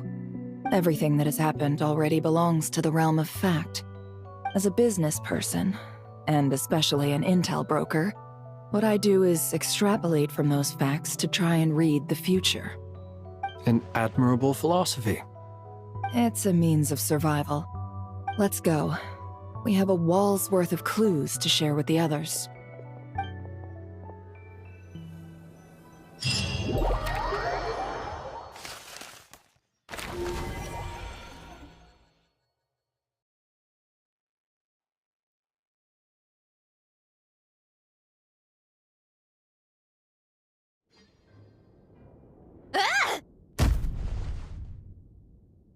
It appears that the doctor's energy signature has changed to something similar to Kuvaki, but not like the Kuvaki we're used to. Nodcry's Kuvaki device. I can see why you've chosen to place your hopes in alchemy instead. Also, I must say these books are rather profound. My subordinates just shipped them in from Fontaine. Some of them are from the Narcissenkreuz Ordo. Some are incident reports from Petrichor, and then there's a few test reports for these junk machines. Additionally, after some further scanning, I've discovered something extremely annoying. What's that? Teyvat's skies contain multiple moons. A long time ago, when I did my first scan, I detected 3, just as the legends say. But when I checked again just now, I detected 4 moons. So there's one extra? Yeah. Originally, I thought that if I could still find 3 moons, that would at least mean Columbina's still alive. But then it occurred to me that apart from the frost moon, Teyvat's moons are just husks. And husks surely shouldn't show up in the scan, since they're not alive. It's weird, isn't it? If we can't even distinguish between a dead and a living moon, how are we supposed to know whether a moon goddess is still alive? Or does this mean that the moon marrows are equivalent to the moons themselves? It's certainly possible. In which case, the fourth moon you detected may be Dottore artificial creation. So he wasn't bluffing. He really built his own moon marrow. Ugh! I'm so mad right now! It's easy to get overwhelmed when you have too much on your plate. Maybe you need to relax. Perhaps try going for a walk, or simply take a few deep breaths. Nothing can calm me down at a time like this. I need more time, and I need progress.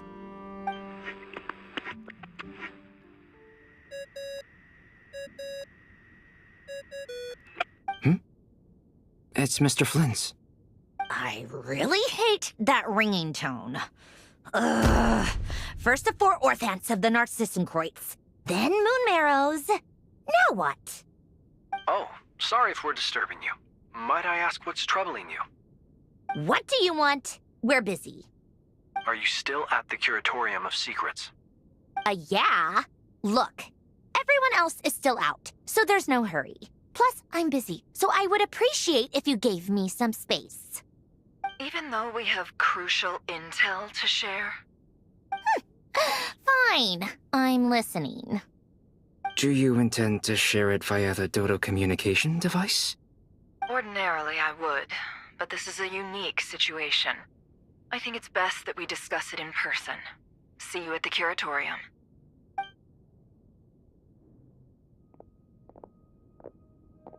All right, then. So, what's the situation? The rest of the team is still out working on their missions and evacuations, but we've decided to fill you in on the most crucial information first. Sandrone, you were right. Columbina is most likely still alive.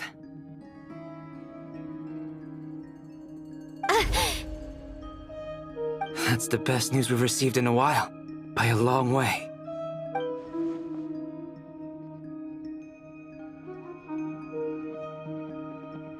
Random locations. Appearing in reverse order? Are you serious? So not dying isn't enough for the moon goddess, huh? She has to show off too. Anyway, does this mean we can deduce her condition from the moon mirror? Nothing wrong with simply admitting that you're happy to hear the good news. I'm not. And she's the least of our problems. We're facing a huge crisis. If she can't control the flow of time in there, she's just gonna keep moving backwards. Different points in time won't intersect, and she'll never find a way out. Let's say life begins with a drop of water. When did time begin? The moment this planet came into being? No, that's not right. Her final destination would be the moment at which the space she is in was created. But it doesn't seem like we can influence that space from the outside world. So how can we help her? Also, if she's alive, Rerir and Thalindis might be too. But as far as we know, neither of them have come back out. That space may not have an exit at all. I'm afraid I must concur with Miss Nefer in this. Can't exactly argue with that. Let's leave it there for now. I've taken notes on everything you said. Will it help with your research? I doubt it's gonna help with breaking Dottori's energy fields. But who knows when it might come in handy. Better to have it all written down than try to remember everything when I need it. All right, I need to get back to my research. Mr. Albedo has made a lot of suggestions that will require my undivided attention. Sure, I'll stay here. I have things to work on.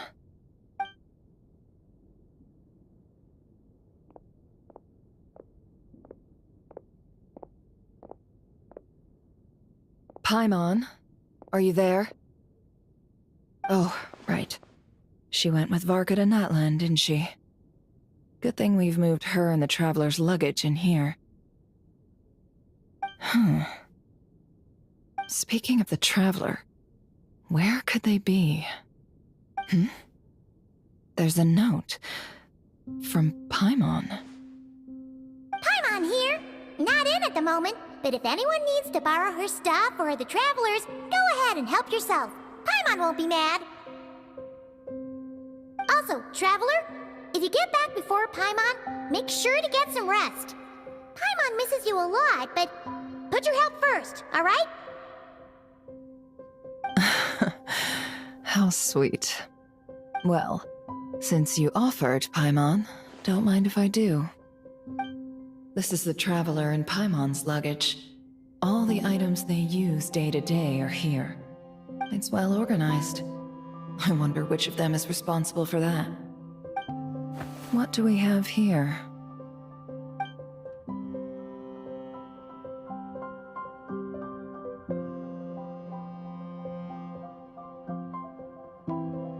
The camera captured a special moment that can only occur between people who are close to one another.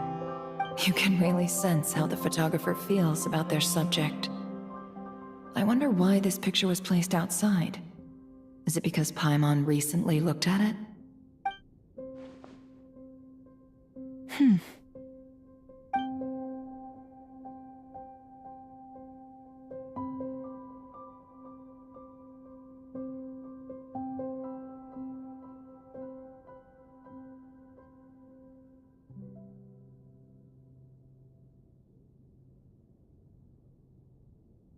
This must belong to the Traveler.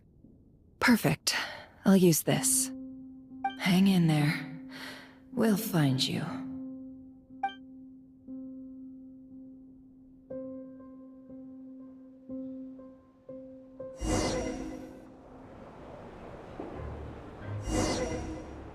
Polonia.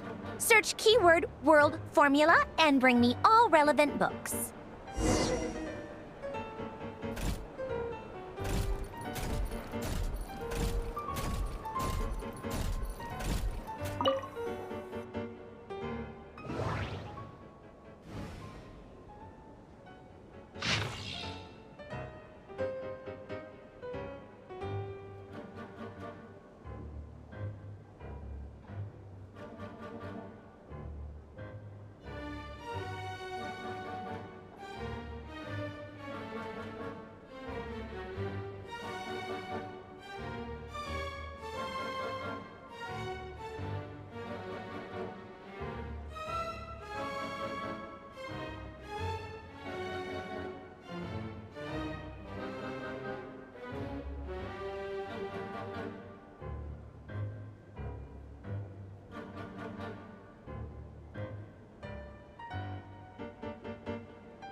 Let's see.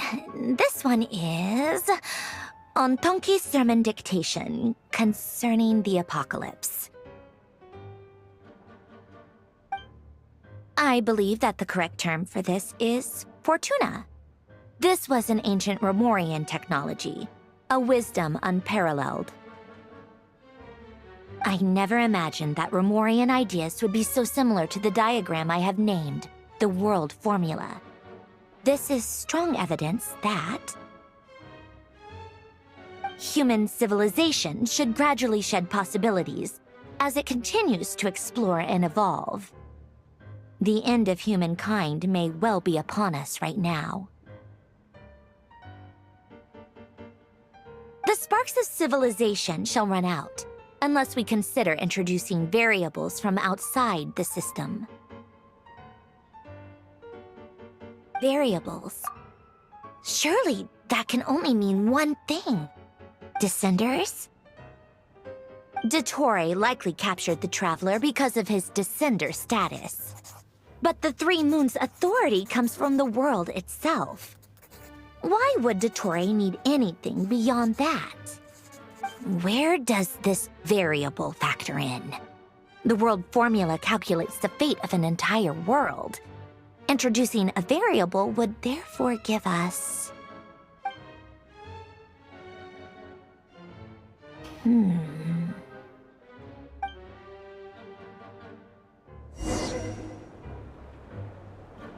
Polonia, search keyword pathway and bring me all relevant books.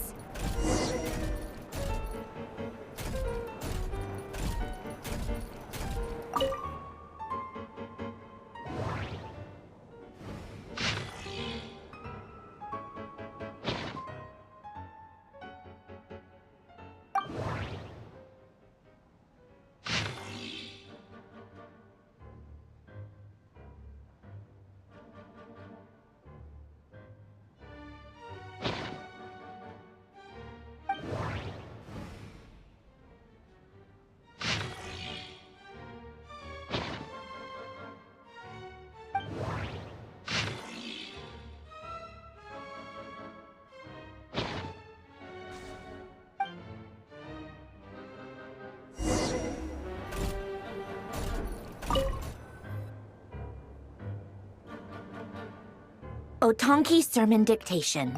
Explications on the Chemical Marriage. These titles are pretty esoteric. Observe and compute the pathway displayed in the guidance diagram. Deconstructing and reversing its effects could generate potential ideas. So, it's one of Renee's draft lectures. Deconstructing the pathway. I suppose that could lead to a breakthrough.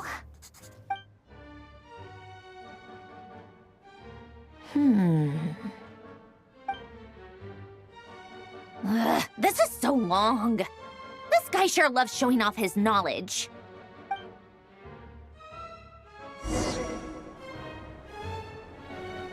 Polonia, search keyword tree model and bring me all relevant books.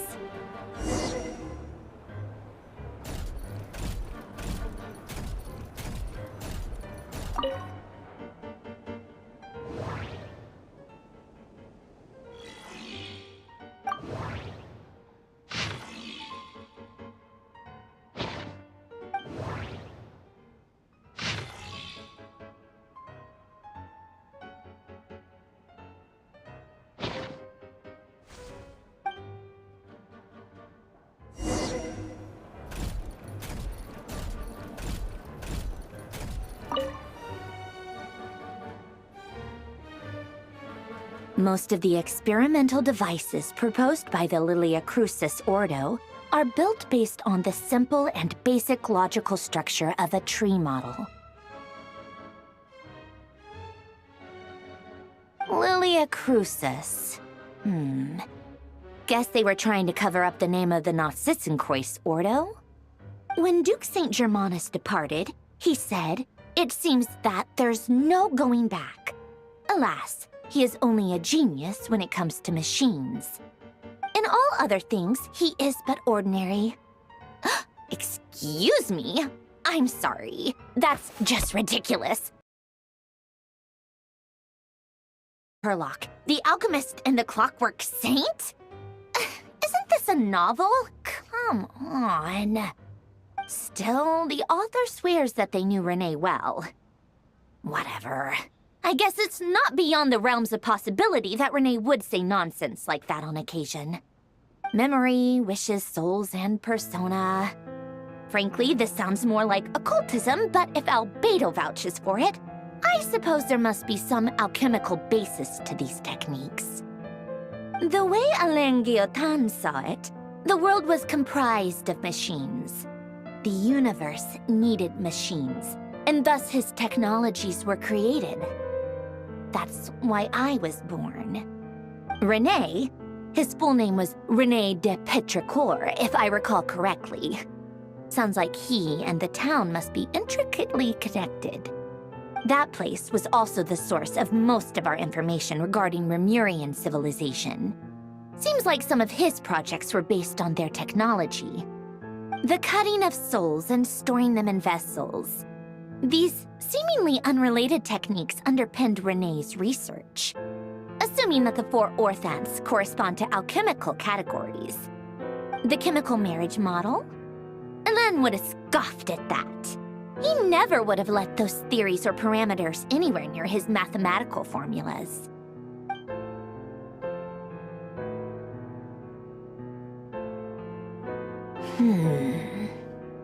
What was Alain's view on René?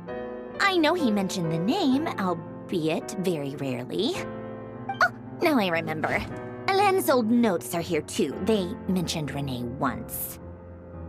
René seemed most out of sorts when he spoke to me. A lack of sweet foods has dulled his mind, I should think. Either way, his words are not to be believed. Yep, that sounds like Alain. My subordinates actually did a half-decent job digging out all these materials. Makes a change. Good for them. Some of Alain's old files are completely consistent with these records. He must have gotten them from the Tower of Gestalt. I never knew he got his hands on René's records that early. Heh, he may have kept them, but he never even attempted to use them. Didn't believe a word they said. Come to think of it, René's world formula was filled with calculations of constants. That shows he believed that the fate of the world to be predetermined. As for Alain... it's been too long. I forget what he said. What would he have said? A guy like him, fervent believer in machines, but not headstrong enough. The world can be changed. It is worth persevering. Yes, that's how he used to think at least. He created that procedure to save this world. Yet the scale of the world's fate proved too enormous. The result was beyond his ability to calculate. He died having never seen the outcome. And there I was, left behind in the ashes of his dreams. Did you really never take a close look at René's research? Or did you read it but deem his philosophy incompatible with your model? The very thought of trying to incorporate his ideas probably made you feel sick to the stomach.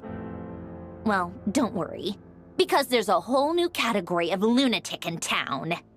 Next to Dottore, every other madman looks sane. You once asked me what I wished for. Should have asked him instead. He's the one pining for things you'd sooner die than witness.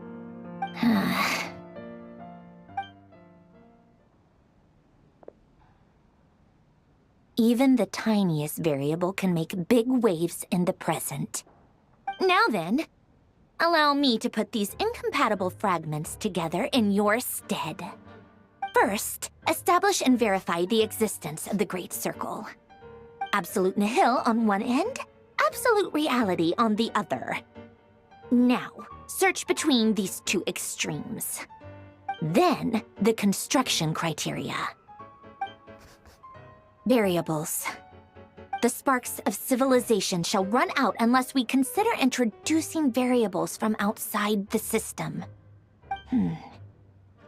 Input variables. traverse the world, space-time, and civilization, then extract the essential nodes from the records to determine which variables they point to. The primordial power that differentiated itself from the void. The power of light. Yes, light. Records. Hyperborea. This is so horrendously complicated. After all that, I'm still missing a few variables. I need to think this through again. How do you think it looks, Polonia? Like the frenzied scrawlings of a madwoman? Fine, keep it to yourself. It's not like you can talk anyway. I'll assume you gave it a passing grade. I jest. But true madness does often start with trying to save the world. What would Arlecchino and Columbina think if they saw this incomprehensible hen scratch? They'd probably have me institutionalized. So would Rosaline. She's been dead for a while now. When I close my eyes and think... And that enormous dress she used to wear. Such a bizarre choice. What possessed her? Oh, and the clack-clack of those heels used to drive me insane. No one's asking me, obviously, but I hope you all know that I never wanted to save the world. I'm not crazy. I don't have delusional ambitions, and that's a clinical fact.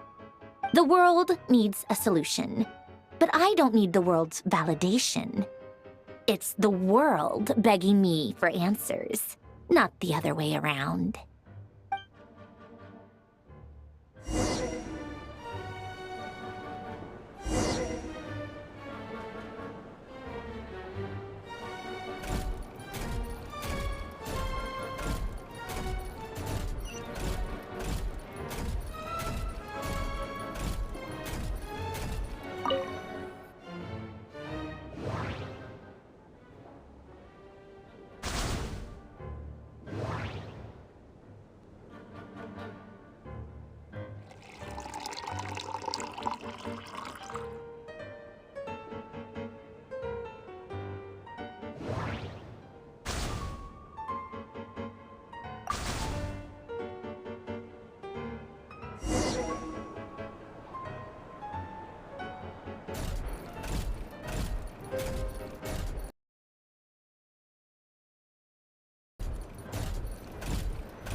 Oh, cookies to go with the tea. Let's see. They must be from that person who brought those documents. I see they're from Hotel de Boer. Something's written on the box. We are proud to present this homage to the Fortress of Meropede's fun-filled meal collection system. Fortune cookies. Have a lucky start to your day. Sounds like a dumb gimmick to me. Be early to bed and early to rise. Get plenty of sun and drink plenty of water. Then things will surely go well for you. What? Are you kidding me? Somehow I doubt that an early night and a glass of water is magically gonna save a world on the brink of existential peril.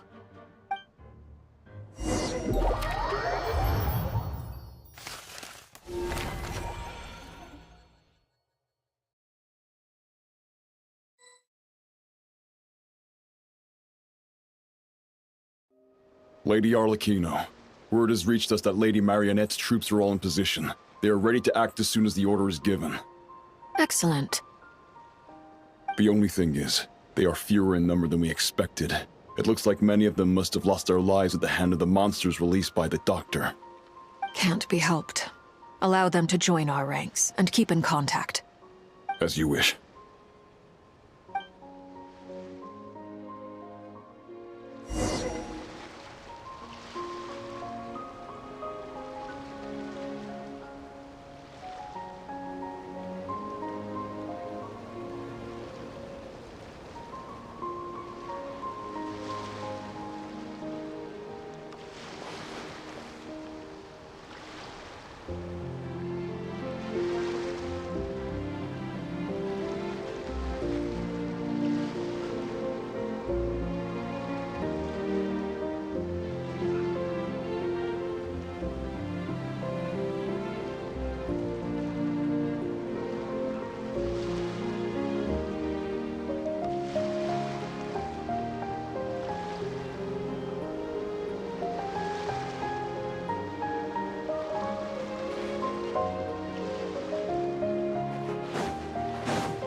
It's been a while, Arlecchino. You look well. Did Dottore really have to build his lab right on the sole path between Snezhnaya and Nodcry? Had to go on a huge detour to stay out of its line of sight. Sounds like an arduous journey. I assume you've brought word from Her Majesty? Of course, all part of the job. Firstly, the Tsaritsa has authorized Fatui Internal Affairs to review Dottore's case. They will reach a formal verdict on whether he has turned traitor and whether he poses a threat to Snezhnaya. While they're working on that, I've been ordered to come and receive the refugees from Nodcry. They are nearby. My team will escort you to them shortly. Great. Aside from that, Her Majesty has a message for you and Sandrone personally. Huh? Where is Sandrone? She stayed behind to work since I was making the trip anyway. It seemed sensible to have one person on standby at base while the other came out to meet you. All right, guess that's just how she rolls. In that case, tell her that the Tsaritsa's decree this time is pretty awesome sounding. I think she'll like this one. Still, I wonder what... Wait, what's that? Did one of our troops turn into a monster? Take him out.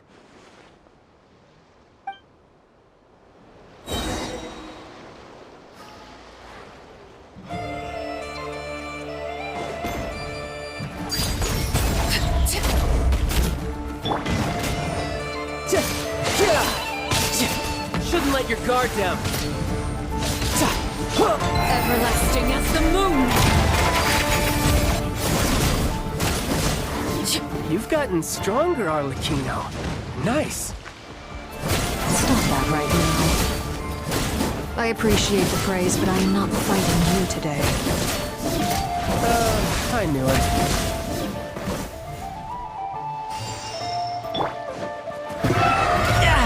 Amateur mistake.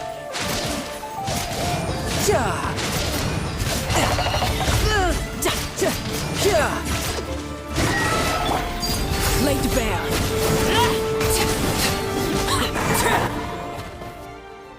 I can't believe it. He was a living, breathing human one moment, and the next... Another fine piece of work by our dear colleague, I'm afraid. What in the world has been going on in Nodcry? A lot.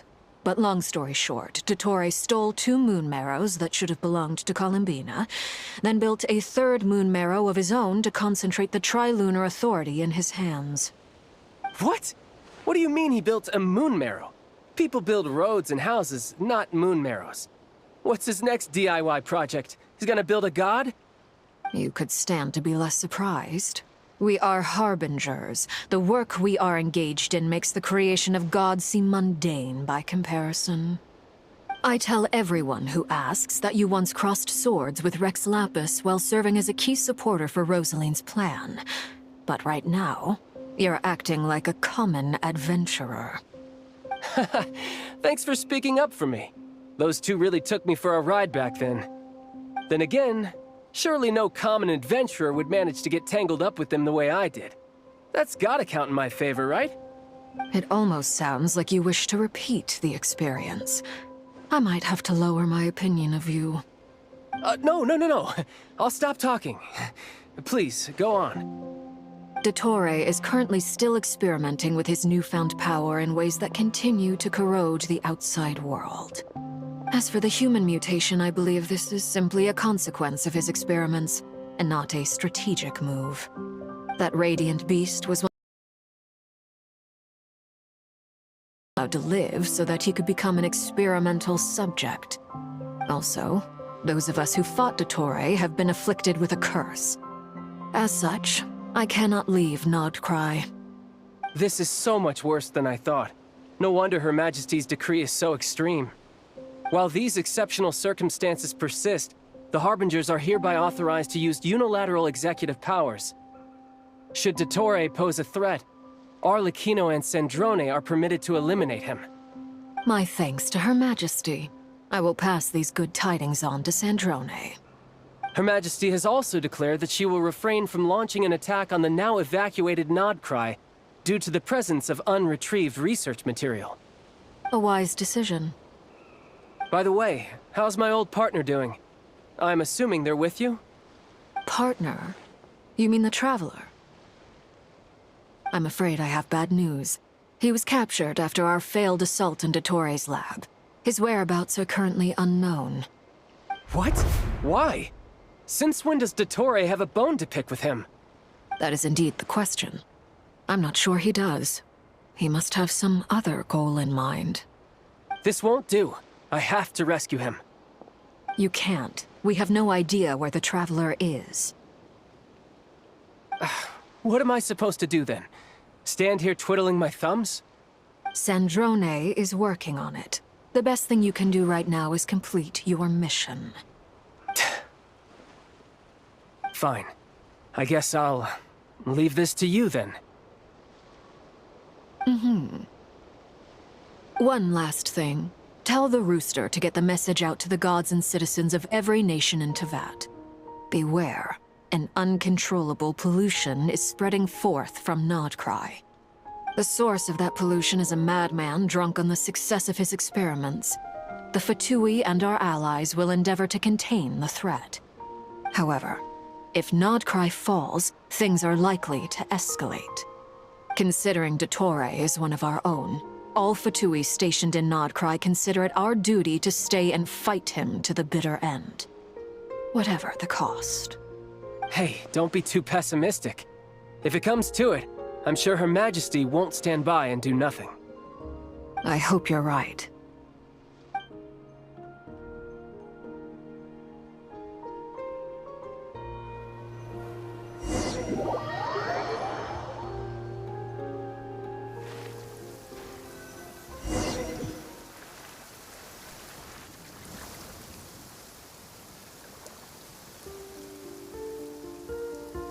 You're right on time. Thanks. Hey, do you think I'll get that gliding exam exemption?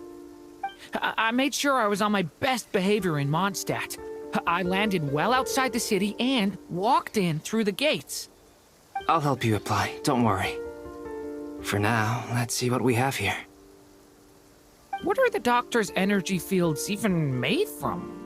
The usual attract and repel principles that govern Kuvaki don't seem to apply to them. They are very mysterious, but ultimately, they appear to be comprised of energies from the three realms. Thanks to research by Master and the Hexen Circle, we know that Tevat's 7 elements are derived from the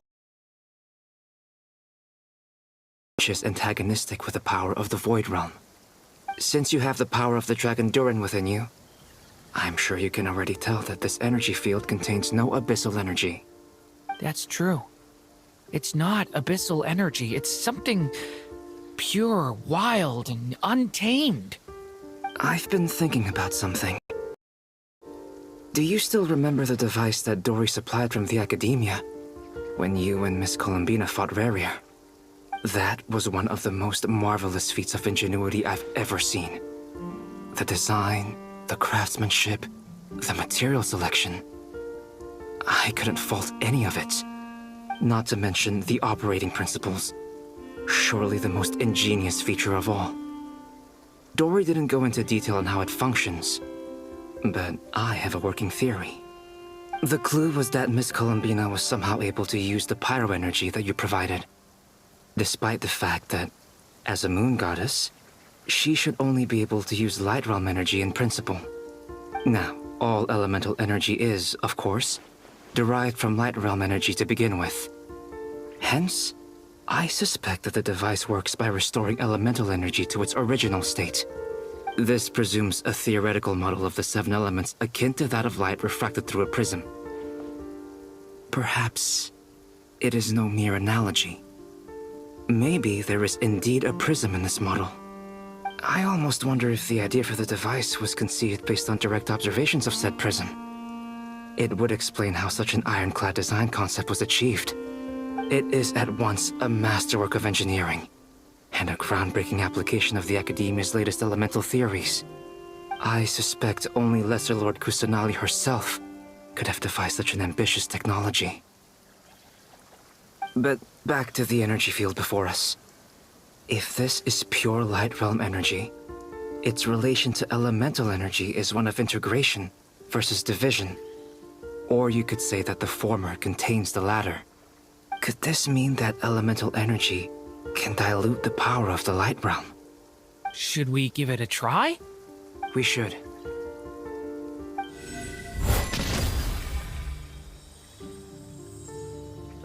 Ha! It works! Clear signs of disruption were detected at the periphery of the energy field. This indicates that elemental energy can disturb or even negate the field. Now you try. All right, here goes. It's working! Switch to abyssal energy and attack again.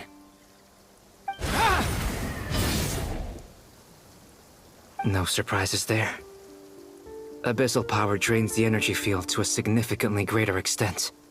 I now feel confident in asserting that the energy field is indeed pure light realm energy, and that elemental energy can dilute it. But the energy field is huge. How much elemental energy will it take to neutralize it? We don't have to neutralize it completely. We can try other approaches. That's all for theory. Would you like to continue watching? So you knew I was here. Huh? When did you get here? A while ago. The fence back there. Back in Sumeru. You can end a person's whole career by interrupting them mid-speech. Very thoughtful of you. I'm truly touched. Could I ask you to lend me a hand? With what? A little test. Try using Anima to unleash a concentrated assault with circular blades, with the goal of breaking through at a singular point. Nice! This time it tore through the field. Tremendous. This is a major breakthrough. Should we go through? We probably shouldn't risk having mutually antagonistic energies in such close proximity. Durin, you stay here and watch the entrance. Hat Guy and I will go in to investigate. Sounds sensible to me. Keep your eyes peeled, Durin. Don't worry, I got this. You two be careful in there. Just give me the signal if you need help, and I'll dive right in. What do you mean, signal? It's based on a new alchemical concoction I developed last month. When 2 bottles of it are smashed on the ground together, they emit a blinding burst of light. If it comes to that, remember to shield your eyes with your hat. Glad I asked. Thanks for the heads up.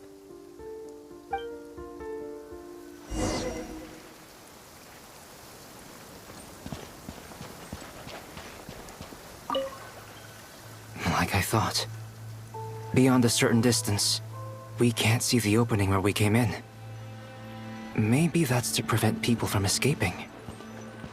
Sounds like Dottore style to me.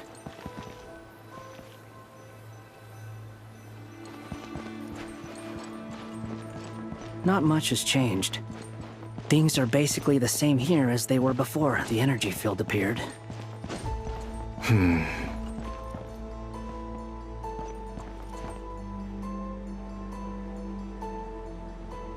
They have no heartbeat and they're not breathing.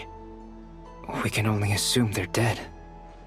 But there are no visible wounds. Also, there's an animal squatting next to each body. It's watching us. That's not an animal's gaze. What are you trying to tell us? Doesn't seem eager to talk. I guess maybe it's just an animal after all. Let's keep looking around.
same situation everywhere.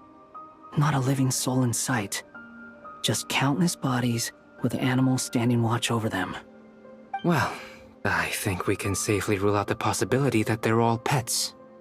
Is skirting around the topic your way of showing consideration for other people's feelings? Just being cautious. I don't doubt that you can handle the truth.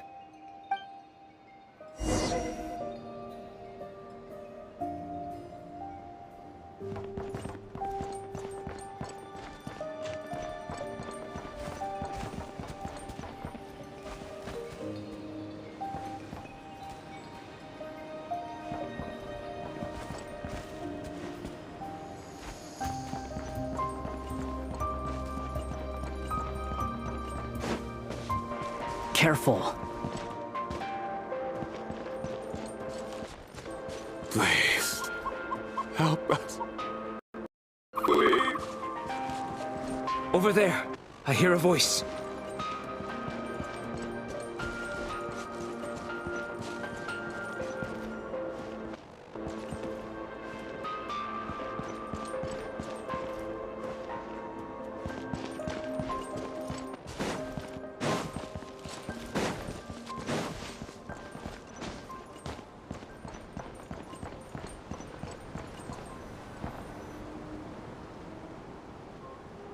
Please, help us.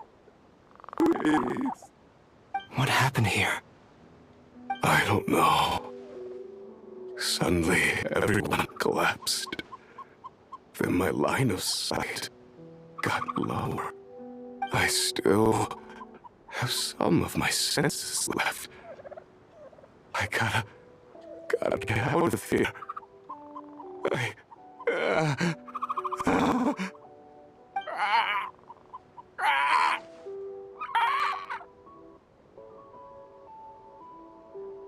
It looks like there's a huge experiment going on inside this energy field. Maybe each energy field is its own giant experiment. Vile. He's swapping human minds with those of animals. Even without the other circumstances, this would be an extremely radical experiment.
Those people may have lost their sense of selves, but they are not fully animals either.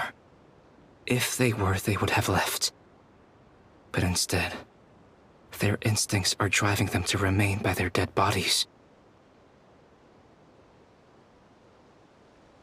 We should go. No sense in sticking around here longer than we need to. Agreed.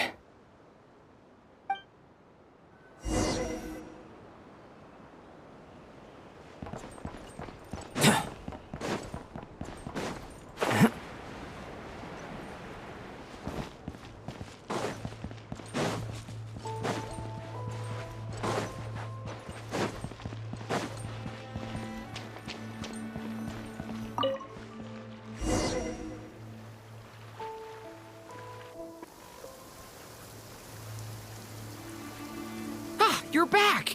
Everything okay? We saw some things that take a strong stomach. Otherwise, we're fine. We should share our findings with the others.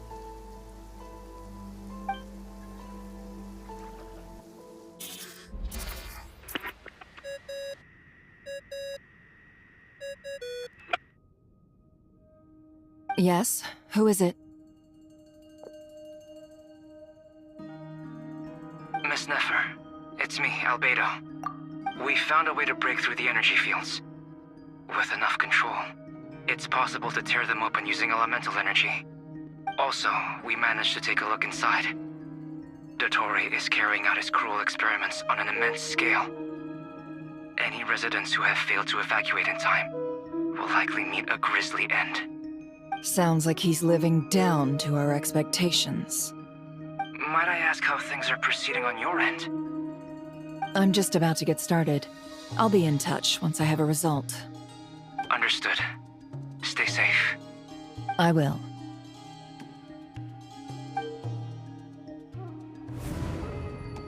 Well, Nefer, I'll link up with you once my tasks are complete. What makes you think I'd need you to do that? I'll need it. And considering the way you approach certain matters, I think you'll be better off with me present.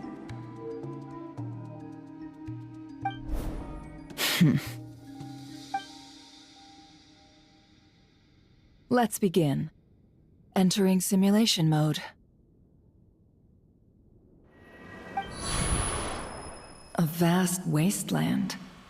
Is this the Traveler's inner world? I was expecting something more vibrant, to be honest. Wait, someone's there. What are you looking at? In that case, I'll look at it with you. I want to know all about everything you've seen and experienced. Is there somewhere I should return to? Or should I stay here and be the hero everyone says I am? I don't dislike my current life. Roaming the land, fighting battles, accomplishing missions, earning a living, looking after Paimon. It's not so bad. I guess the only thing that's missing is that you're not here with me. This is the conscious layer, which contains a person's true feelings. It is filled with both longing and kindness. I suppose anyone who lives long enough ends up wishing for someone who can't be there. Maybe it's the only way we can feel truly alive.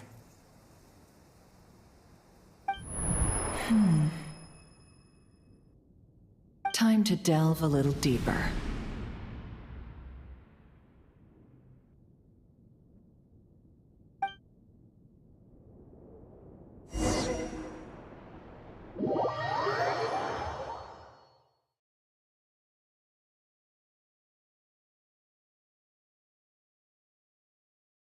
Nasha Town is hardly the optimal choice for a place to live, but it has character and a reasonable population density. What are you trying to say? Oh, don't be nervous. I was just thinking where might make a good starting point for your journey. Perhaps I should send you further afield. Conria, perhaps. Conria ceased to exist long ago. Once again, you fail to understand the possibilities that the Tri-Lune creates. Anything that has existed in the past, I can now recreate. You simply do not wish to see that happen. That might be because you miss your sibling and fear getting answers that you are not ready to learn. But this is not for me to judge.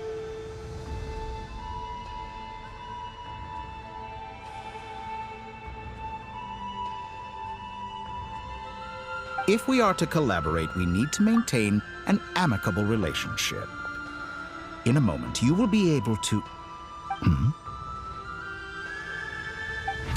Oh no. What are you...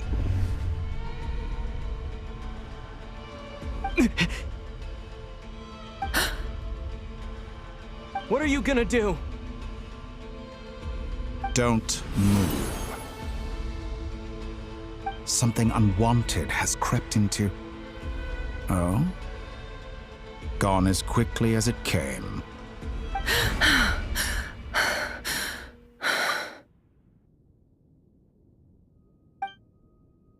Did you save me?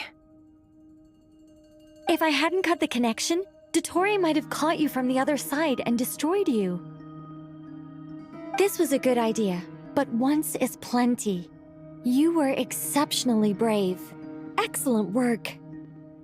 Thanks, but now's not the time for that.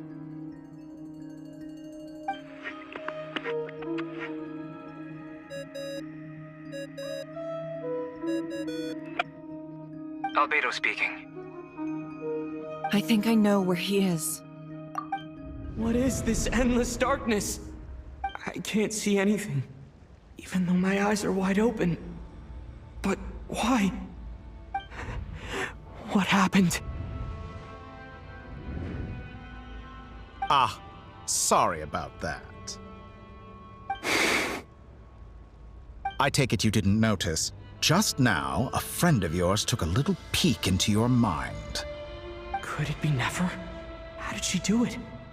Did she use something as a medium to connect to me?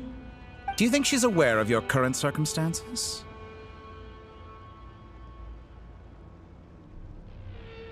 Oh dear. Have I stunned you into silence? I only wanted to slow down your time a little so I could stop your intruder in her tracks.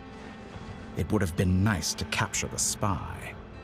I must say, I'm finding the ability to adjust the flow of time rather intriguing. The moment you closed your eyes, time seemed to grow impossibly viscous, didn't it? A whole month passed before you opened your eyes again, but only for you. No one else was affected. I dare say this is something only a god can achieve. Point taken. You've proven once again that you have god-tier powers. Oh, you misunderstand. This wasn't about proving a point. I was testing things out. I find I learn best by doing, and I have to admit, time is not the easiest dimension to control. I only wanted to make you sleep for a short while, but it ended up lasting a whole month. Clearly some finesse is required to wield the authority over time as I wish. It was only a month's discrepancy, nothing too serious. Had I been off by a year, a decade, or even a century, that would have been quite a different story. You could have frozen me for millions of years. So much for collaboration. You aren't showing much sincerity. Millions of years? To what end? I wonder if you don't understand humans all that well. They are very pragmatic creatures who understand only that which they can perceive with their senses. If I had you sit here for a week, I imagine people might sympathize. But if I left you here for 100, 1,000, or 10,000 years, the sheer size of that number would cause it to lose all meaning to them. They would not have the capacity to comprehend your suffering, and thus they could not empathize. Unfortunately, while gods do exist in Tevat, it is ordinary humans that account for most of the population. Their lifespans are so limited, their bodies so fragile. Did you ever really hope that they could begin to understand someone like you? Your long life and unique origins make you fundamentally different from them. How long will it be before they start to treat you like the alien you are? Before you are ostracized, outcast? Alien? Even I feel bad for you sometimes. This world has made you into a slave. So many times you have served its will, and not once have the powers that be ever thought to grant you the one simple thing you wish for. You have been treated most unfairly. I can change that. I will grant you special privileges and give you back the status you rightly deserve as a descender.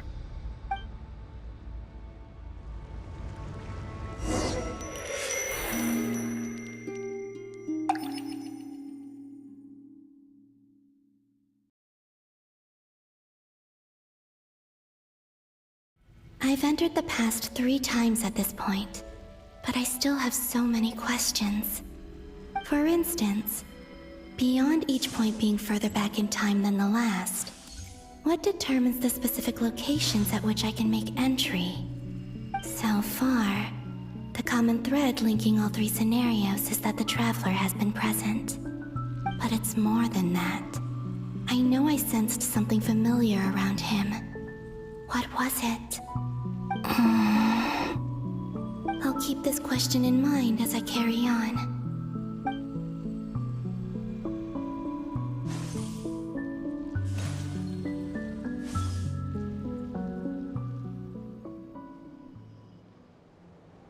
Humans, you never change. Always trying to use powers you neither comprehend nor control. This looks like Star Sand Shoal. Was this before Rerir regained his physical form?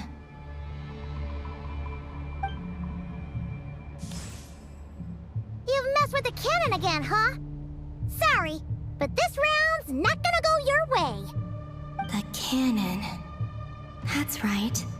I was at Silvermoon Hall and I sensed an abnormal Kuvagi fluctuation coming from Nasha Town. And right after that, came an ominous power emanating from Star Sand Shoal.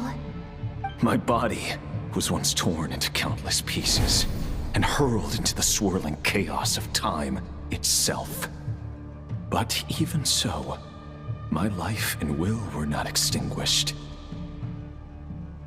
I wonder if I could try to prevent his resurrection. But how would I do it? What can I do, here and now? Traveler! Behind you! Look at that light!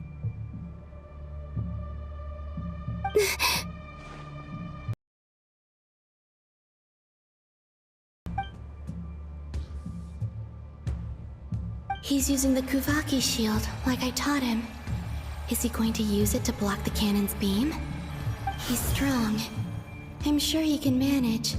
But the force released when the beam impacts the shield might lead to collateral damage. Easy Island. The Frost Moon Scions will be exposed to lethal levels of Kuvaki. A question, if I may. Kind Miss Columbina.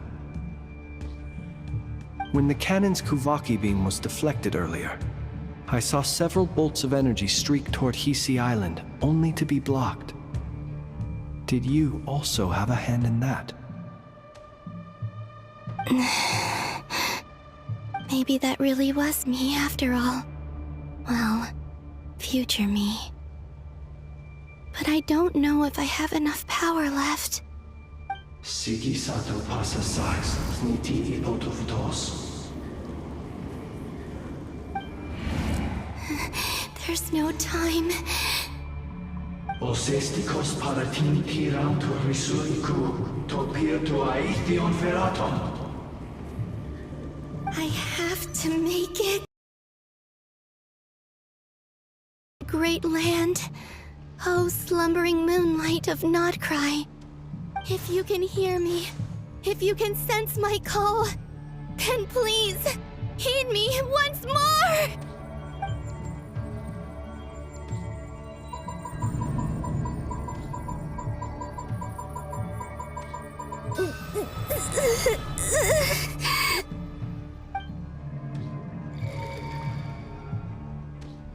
Did it work?